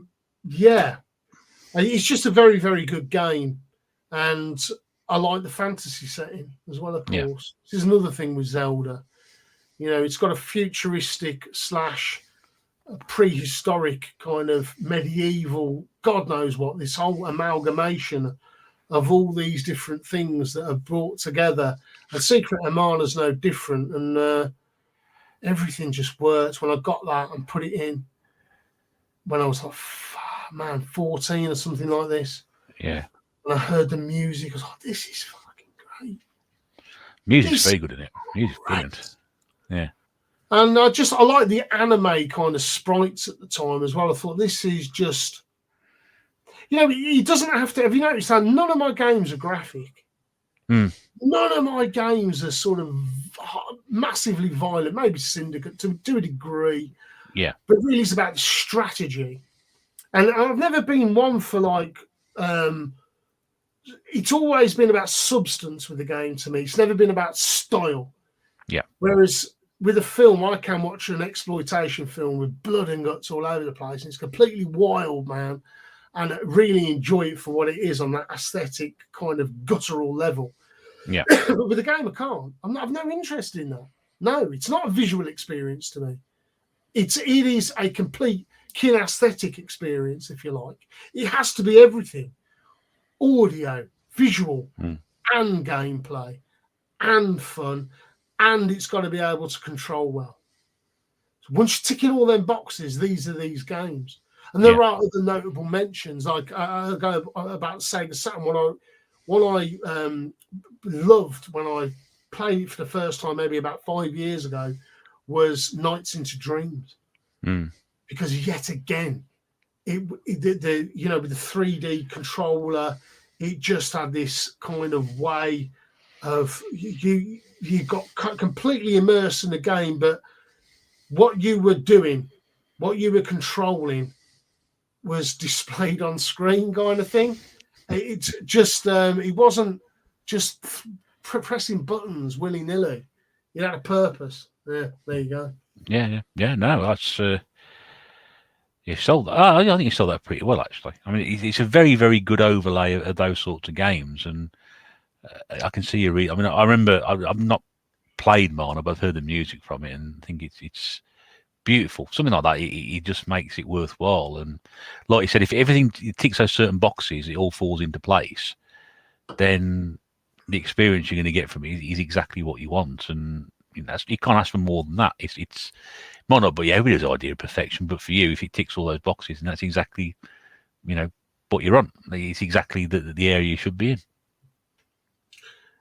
I can understand a lot of people don't like RPGs, and I'm not some sort of mega fan because there's a lot I don't like as well. But I think a turn-based game in my older age, I kind of liked them as a nipper and stuff. The early Final Fantasies and the SNES ones, not dissimilar to the likes of Hero Quest. I'm pointing at Hero Quest here. Yeah, I can see it over your shoulder.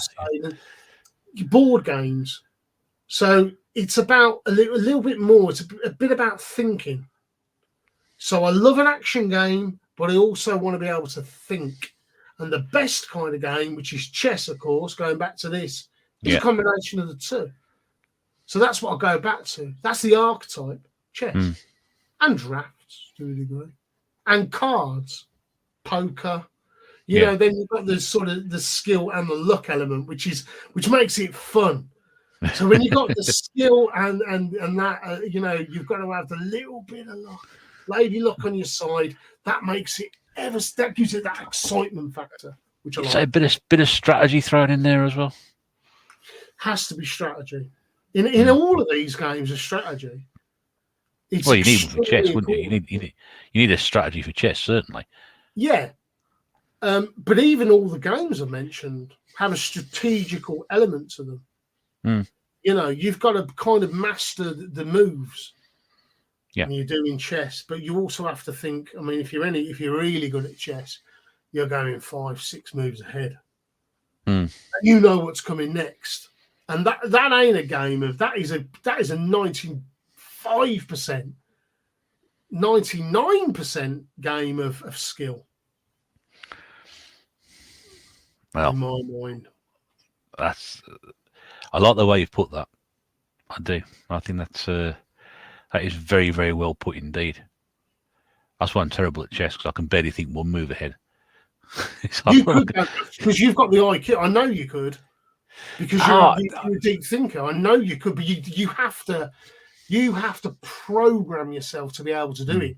But I've tried playing something like that years and years ago, and I just couldn't quite grasp the concept of it. Are you impatient? A lot of the time, yes.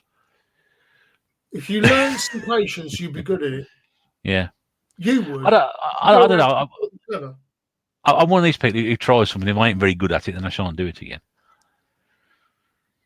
And that's probably a very narrow-minded way of looking at something. It'll be the same with games. If I put a game in and I ain't very good at it, I ain't particularly enjoying it, then chances are I should never play it again. But there are some games, but also, you know, a game that I should categorise with that is R-Type, because R-Type is a bloody hard shooter, right? It's fucking hard, yeah. But I was still keep, you know, no matter how many times I will die, I'll keep pressing the start button and keep going again, and I get a little bit further each time, because it doesn't get to the point where it pisses me off that I think, you know what, I'm just fed up with this. Whereas if I'm playing chess and I'm making the same mistakes over and over again, and I ain't doing anything right, and I think, you know what, I'm getting bored with this, I'm not going to bother to play it anymore, and I'll go and do something else. I'm going, you know, fold some paper or something. I do understand that, especially recently, because if you're getting beat by your missus, and she's beat me a couple of times, and I wasn't focused. You have to focus, you see, Russ. It's kind of like the kid going back to this, even why I've barely played games in the past year, is because I haven't had the motivation to do it. Because I know that if I'm going to turn it on, and if I'm not focused on it, I'm not going to do very well, and in turn, I'm not going to enjoy it. So this experience is not going to be any good for me. So, like, I think with most things, there's a lot of distractions that aren't fun. You know, it's like I tried to play Red Dead Redemption 2, and I streamed it, and Michael Houlihan thought it was very amusing, but because I couldn't do anything, it just didn't work for me. Get on the horse and do that. Nothing. The other one is Fire Pro Wrestling. There's impossible to pull off. You know, you don't have enough fingers. They're impossible. So why am I bothering?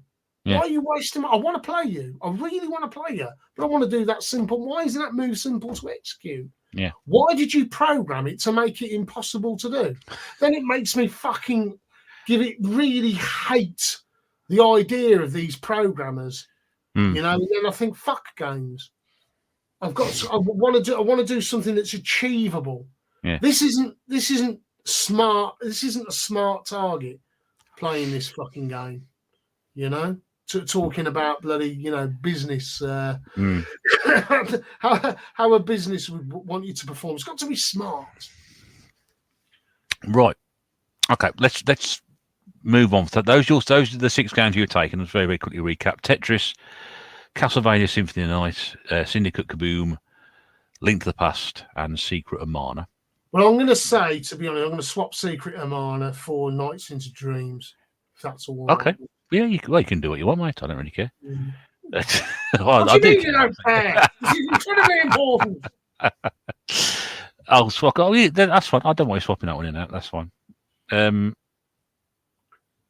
Right, so the 2 games left. We'll talk about your hated game at the very end. You can wind yourself up for that one. It's easy to do. Easy to do. I know. We're all waiting for it. But the other one, which is the second chance game. I don't know. You can have to explain the reason why you've chosen this one, because I know what it is and I know what it's about. So there might be some people out there who perhaps have no idea what this game is, and I dare say there probably would be a few people. So the second chance game you decided to take with you is Leisure Suit Larry. All right.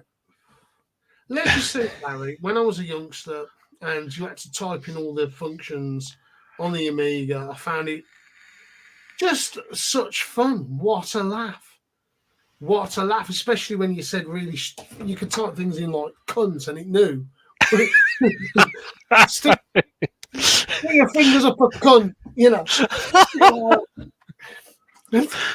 Someone had to say it eventually, didn't they? Someone fucking knew. Someone in the development team went, right, they're going to say this. They're going to say, what you want me to do is, I want you to felch my bottom. And he comes up going, well, that's a bit naughty, that is. Stuff like this. So he reacted, and it kind of knew what you were getting at. And I just thought it was such a laugh. And to be honest with you, all I ever wanted to do was just I think I'd used all the cheats, you know? And I kind of got there and, you've taken the apple. Yes, she says hello. You know, you're being led up to the boudoir for a night of sex. And which is just that's how people used to talk back then as well. Yeah. Oh yeah, it was very innocent, really. I just thought it was fun, and I think I never really gave it because I just wanted to get to the filth, really, which was never filth. It's kind of like trying to play bloody Sam Poker's strip poker. Sam Poker, yeah. And Sam Fox's strip poker, yeah. That's it. And all you're interested in is just looking at a bit of a naked woman sort of thing. But this had a bit more to it. And I think it had a bit more humour that I'd appreciate now that I'm a bit older. I'm not sure. Maybe it was a crap inclusion, Russ. I just thought, why not? I also would love to try. I've just put Leisure Suit Larry. I didn't put in the Lounge Lizards. I just wanted to try maybe the other games. You know, there's a collection of them, and maybe some of the PC titles that I sort of flirted with years ago. I just quite like the crude, smutty humour. It's nostalgic. It's fun. It's a little bit naughty. And if I'm stuck on a desert island on my own, you're going to need something to titillate, aren't you? I've got to have something. You know what I mean? Yeah. You're not going to get an awful lot of value out of, Kaboom, are you, really? You've got to try. Must be something here for keep you warm during those long, cold nights when the sun goes down and. It's got to be something to try to keep warm. Absolutely, Russ. I mean, I just thought, well, there's a lot. There's something. I like the idea of maybe being able to type. So I'd have to have a keyboard, so that keeps some sort of skill going. Maybe that's going to help with the memory somewhere down the line. If you don't use it, you lose it. A lot of the time with basic functional skills, and you've got to keep up your functional skills. So there's that pathetic little bloody reason as well. Although there is an element of truth to it. I'm sure there's in-games as well in Leisure Suit Larry. I don't know. I've never actually played one. I've got a couple of the later ones which came out on the consoles, which are meant to be absolute crap. But if you took the collection with you, the original sort of type-in games as you were going on there, I'm sure they'd be quite entertaining. To be honest with you, Russ, what time did you text me this morning? It was quite early. Yeah, it wasn't that early, was it? I think I was on sleep. Was it before 10 o'clock? It was before 10 o'clock, and I thought, yeah, that's a really good idea, but in hindsight, it's fucking dreadful. Yeah, it's before 9 o'clock. Sorry, that's even worse. There you go, mate. I was drinking an enormous cup of coffee. I was like, yeah, Leisure Suit Larry was great. Yeah, I think it's a good choice. Yeah, it's okay. I get why, but would I want to be stuck in a desert? I think after a couple of weeks, I'd be pretty bored. Yeah, I think I've scratched that nostalgic itch, and so I'm going to replace it, and that would be with something like Dreams.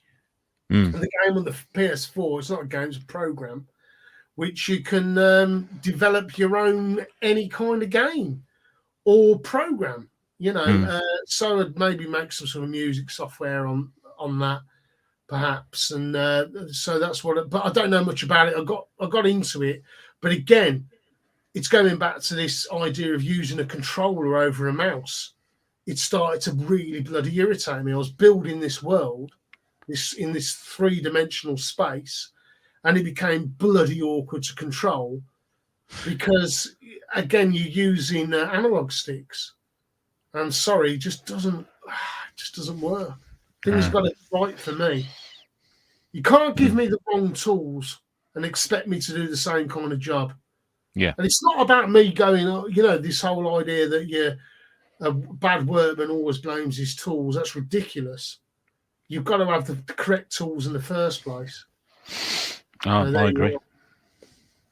You're absolutely right with that. I mean, I work in the same that thing where it's very, very important to have that sort of stuff. And if you took those tools away, they wouldn't be able to work anyway. So you've got to make sure they've got the right equipment to do it with. So I agree. I like Leisure Suit Larry as a choice. I wholeheartedly endorse that one. Stick with that then, Ross. We'll go with Leisure Suit Larry. Yeah, because it's never likely to come up ever again. And yeah, we'll stick with Leisure Suit. It's got a lot of nostalgia. It was such fun. It was so naughty and silly and ridiculous, and especially especially when you're that age as well as you'd have been at the time, and I'd have probably been, in that sort of giggly teenage, isn't this rude sort of thing, to type in swear words all the time, and the same concept of trying to get Sam Fox to strip off on the Amstrad. Can you imagine how that would have looked? Even if you did manage to get the strip off, it wouldn't look great, would it? Really? It's just getting there, though, isn't it? I remember I'd have a version of strip poker. I'd have had a strip poker on the Amiga, and you did actually at one point get to that point, and you think, yeah, I've got there finally, and it's like, what? It's badly digitized photograph. But I was quite impressed with the strip poker on the Amiga. I had strip poker too, and it was like, oh, it was it was pixelated to buggery, but it's better than. Was it better than page 3? I didn't have access to page 3. I think that's what the thing was. So to me, it was pretty good. Yeah, I would say if you squint a bit, you can make sort of like everything becomes a bit closer together, so you can sort of make out the digitization on it. Yeah. You definitely had to squint. You could just kind of make out a square nipple. Oh, that was a height of excitement back then, mate. For what's the word? Adventurous teenagers, I suppose. Well, anything to do back then, wouldn't it? Oh dear. Right then, let's get on to your last one. Then we finish as always with the game we make you take with you because you don't like it. And I don't know this one. Yeah. Well, people are gonna sit there and just be horrified probably. But then again, you probably find some people who agree with you, which is always the other side of it as well. Mm.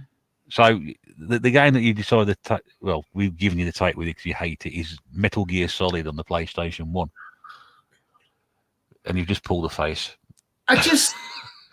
You know what, Russ? I never played it at the time for more than about 35 seconds in a Dixon's or Tandy or fucking, I don't know, Debenhams or whatever the hell it was, Rackham's. It would have been probably Rackham's actually. And I was like, this is crap. You have to sneak about and then you slice. It's just rubbish. There's no action in it. I thought this is. I thought it looked crap as well.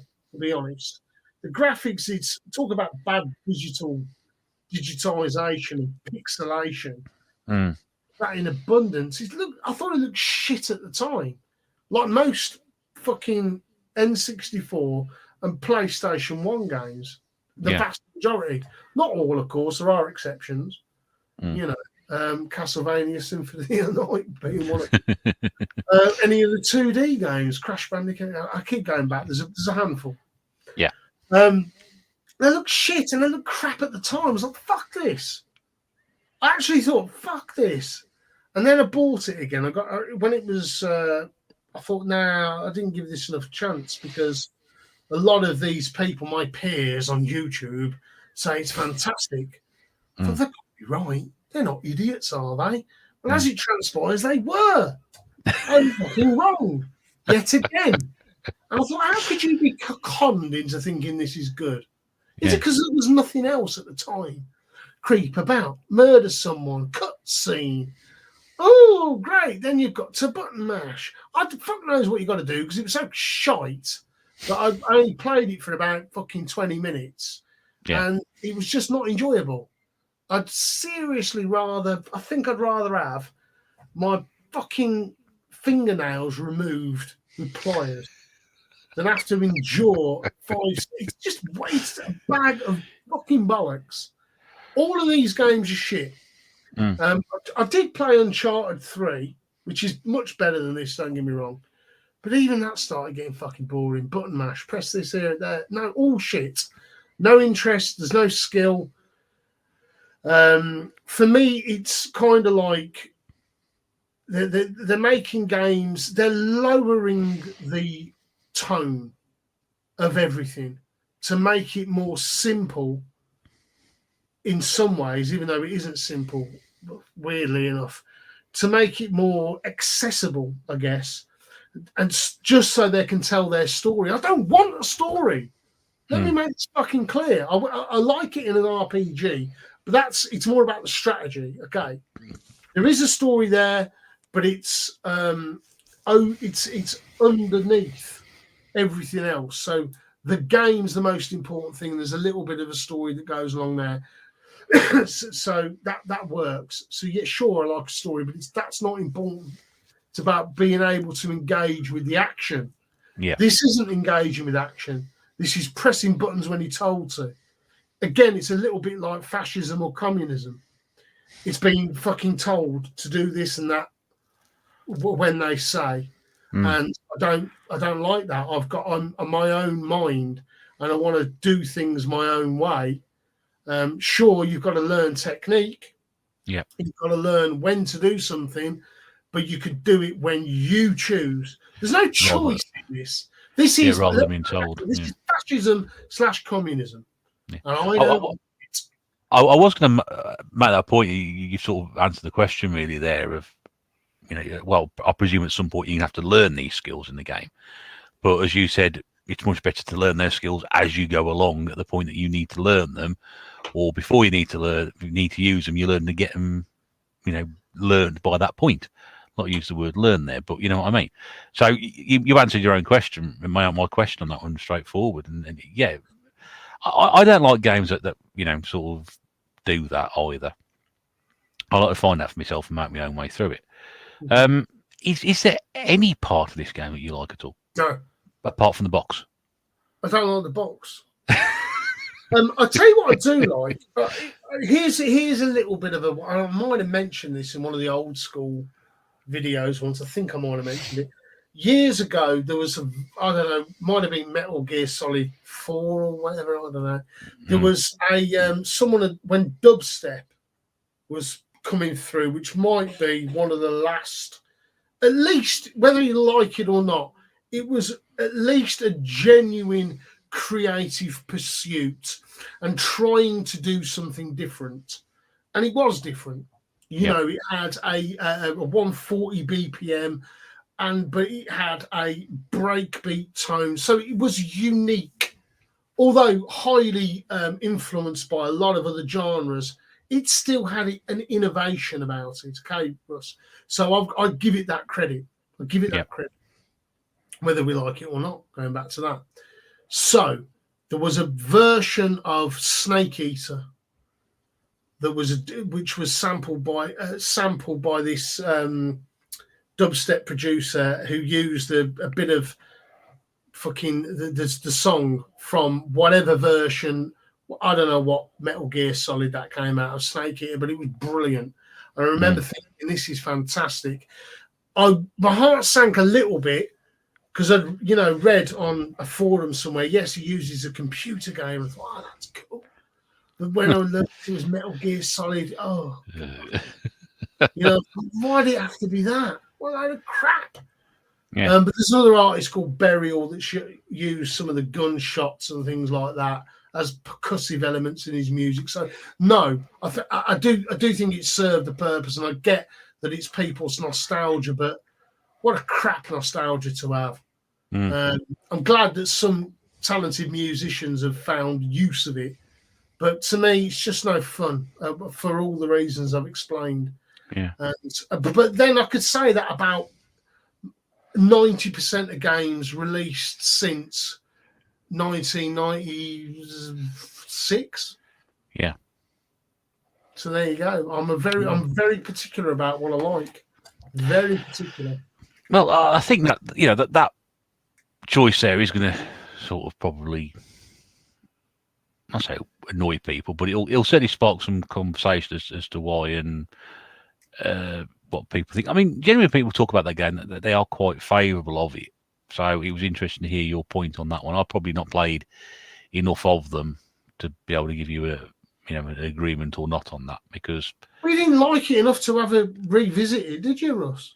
I didn't play. Well, I say I played a little. I did have it when it came out. I played the demo and I bought it, so I did play a little bit at the time, but I don't think I ever got into it. Would I go back and play it? Well, I may need to go back and play it and revisit it, I suppose. But I didn't get in far enough into it. I don't think either way I was too bothered about it. I don't think I sat in either camp.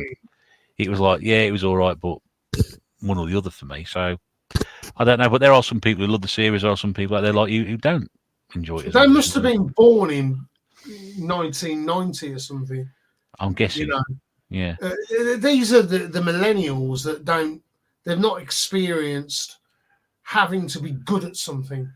They've experienced the guiding hand. So you press this button now and then move this bloody direction, all this crap. So no, so this is why we're distinctly different. And you know what, Russ, you're being polite. You give it a go, you didn't like it. Yeah. You knew it was crap. You never want to play it again. Yeah, really, let's be honest. Well, I wouldn't say. Well, I wouldn't say I wouldn't want to play it again. I might play it again and see if I agree, but I don't know. Might be a little bit of politeness getting in there. I'm gonna be reasonably neutral, I suppose. Really, I get it, Russ. I get it. And I used to have to be neutral as well, but I never liked it. And the thing is, I don't like most things. You got to call it. I say call it out. Look, they serve a purpose, but I have to say it does make me think. If you like this, what is wrong with you? How can you possibly like it? What? It's like I have this discussion about Hollywood films a lot, and I get that it's a popcorn muncher and whatever else, but to watch it more than once, what's the matter with you? You've got to distinguish between the great and the bloody mundane and the nonsense that's out there. The rubbish, yeah. And I don't know. I think there's too much acceptance these days, Russ. And I get that people enjoy things. That I do understand that. So it just gives you pleasure. Fine, I'll accept that. But I sometimes wonder. But it's no different to that. So what's the matter with you? I don't know. Can't explain it. Well, there we go. Well, we shall bring it to a conclusion on that note then, because we are about that. That's been a hell of a journey, and absolutely fascinating to get inside that mind of yours once again, to get your thoughts and opinions and tangents, and you've brought up some fantastic games. We probably didn't go into. I only said it halfway through. We could have probably gone on for hours, to be fair. And I just looked at the time, Russ. It's 11:15. Jesus, man. I know. Yeah. Well, you're probably running about average, but I think had we carried on where we were going after the first hour and a half, we'd probably be getting to your first game at the moment. So it's one of them. But like I said, if we have to do it again or in some other format, we talk about stuff like that, then we'll have to do that, because you got some fascinating thoughts and opinions, and I found this an absolute, I say, education. Yeah, education to listen to what you've had to say. And no, Russ, you know all this crap. It's just that you like hearing the honesty. Well, yeah, I do. But I just, I've heard stuff tonight that you haven't mentioned before, and I've known you long enough now to know what you like and what you're going to say, more or less, and your opinions and thoughts on that. But there's a lot of stuff going out tonight which perhaps I hadn't heard of before, and I always like to say when people tell me things, and again, it helps other people understand you. So the whole purpose of this is to, understand what you and you're about, and that's why, having your channels in the link below will give people a more wide. Never listen to this now. I think, okay, well, I can see what he's all about now. Let's go and see what these videos are. What a treat for them, eh, Russ? Yeah, it's kind of like a smash hits expose. Smash hits. Lucky buggers to be able to get into the mind of Pedro from the VHS Bootleggers. I mean, let's be honest with you. You don't like it. You've been trying to get out for ages. So it's inflict it on everybody else. That's the main thing to do it. But yeah. Anyway, if you, like I said right at the very start, if you've not come across Pedro's channels before, I will stick all 26 of them in the links below because I know he's mentioned 3, and it's probably I know you've had other ones which you can't remember which ones you've had, and other ones up there, but there's certainly 3 we've mentioned tonight. We'll stick those below.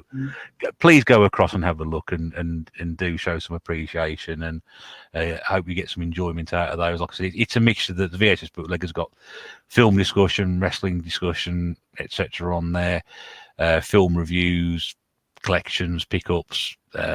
The modern gaming is rubbish. Where's my recompense channel, whatever it's called, and some of his old uploads there, which will probably clarify a few of the comments this evening. Plus, also a couple of new uploads, I think, anyway, on that one. And the no nonsense reseller, which I must be honest with you, I wasn't aware of. Which got about 4 or 5 videos on, and go and see what it's all about on that one. That's the one he's forgot the password for, so. Have to see what that is. I've noticed I've lost about 20 subs from that, but there's still, I think, 6 something odd. So. Yeah, still a lot of people. They sit there, wait for these videos. When's he going to upload another one? He'll be soon. He'll do it soon. He's good. This bloke. We'll wait to come back. Mate, it's been an absolute pleasure. It really has been to have you on here tonight. I know we talk quite a bit on obviously doing the live streams and things, but actually to have a sit down and a one-to-one for the second time ever. It's just been fantastic to have you, and I'm really pleased you agreed to do this. I know, as you mentioned early, gaming isn't your thing at the moment, or you drop in and out a bit, or mostly drop out of it. But I'm just thrilled you came on to talk to me about all that tonight. So thank you very much indeed for doing that. Russ, it's ignited. I went out and bought 2 games today with the anticipation of talking games again, and I don't get to do it very often. And generally, I'm so negative, and I was today. Let's not get it twisted. 3 hours, 15 minutes here, and there's at least 2 hours of it that's negative. But there's probably an hour there where I've been really positive, baby. Oh yeah. I mean, gaming is important. People don't get it twisted. It is art. It is art. Okay. And I asked you about this, Russ. I'm so glad that you allowed me to come on, mate. And I've had a fantastic time, and I love talking about me. Yeah. Well, that's what it's all about. That's what it's all about. It's all about you. I'm just here to funnel the stuff that comes out best I can, but. It's. I knew it'd be a good one. I knew it'd be a long one, so that's fine. That's fine. I know what you and me like when we sit down and talk like this. We've done it once before, and there we go. And it's another late night again tonight. But no, it's been. I hope as many people as I have listened to this have got as much enjoyment out of it, and I hope, as you said, it's ignited something in you again, which perhaps may just have gone out a little bit. So. If that's helped at the same time as well, that's all the good as well. Yeah, it has, Russ, and you're doing wonderful things here, and we love you on the Wrestle Talk Roundtable. And let it be known, if it wasn't for Russ specifically, it wouldn't be happening. Bottom line. So thank you. I'm so glad you're doing it, Russ, and putting your time into these things. And please give Russ some support and. Sign up for this, subscribe to the guy. Nobody is doing the community like you are, mate. And that is me being brutally honest. Yeah. There's a lot of great community guys, but love what you're doing, Russ, mate. Love it. Thank you, mate. I'm so glad you're a massive part of the VHS Bootleggers. Yeah, it's a pleasure, mate. I'm like I said, if I'd been sat there thinking there, watched it myself, or thinking, yeah, I wish I was doing something like that. So I'm very proud to be part of that, and thank you for the kind words. And it's nice to be involved and know so many good people doing this, and I've had lots of great people on, and made lots of good friends and associates and people who, yes, I've never actually met most of them in real life, but people I think I would very much like to. We have. At least we've done that. We've done that. There's very few people who've actually met me, so that's probably a good thing. and we're still talking after a couple of years later, so that's all right. God, I don't think to upset you just yet. Plenty of time for that to happen, though, so don't worry about it. You couldn't, mate. You couldn't. I don't think I could do. I shall try. I shall try anyway and see if I can. But okay, mate. We shall sign off and say thank you once again to Pedro from the VHS Bootleggers for being our guest on Desert Island Games this episode. There will be another episode on same time again next week. Another good friend of mine coming on, somebody I've known again for a very long time and never actually met. There's got an amazing collection. So we'll be looking forward to that. Don't forget, please, to like, subscribe, comment. Don't forget to check Pedro's channels out as well. Check out all the other episodes in the archives. But until then, this is the Retro Bear saying thank you very much indeed for your time, and we shall speak to you again very, very soon. Do take care, and bye for now.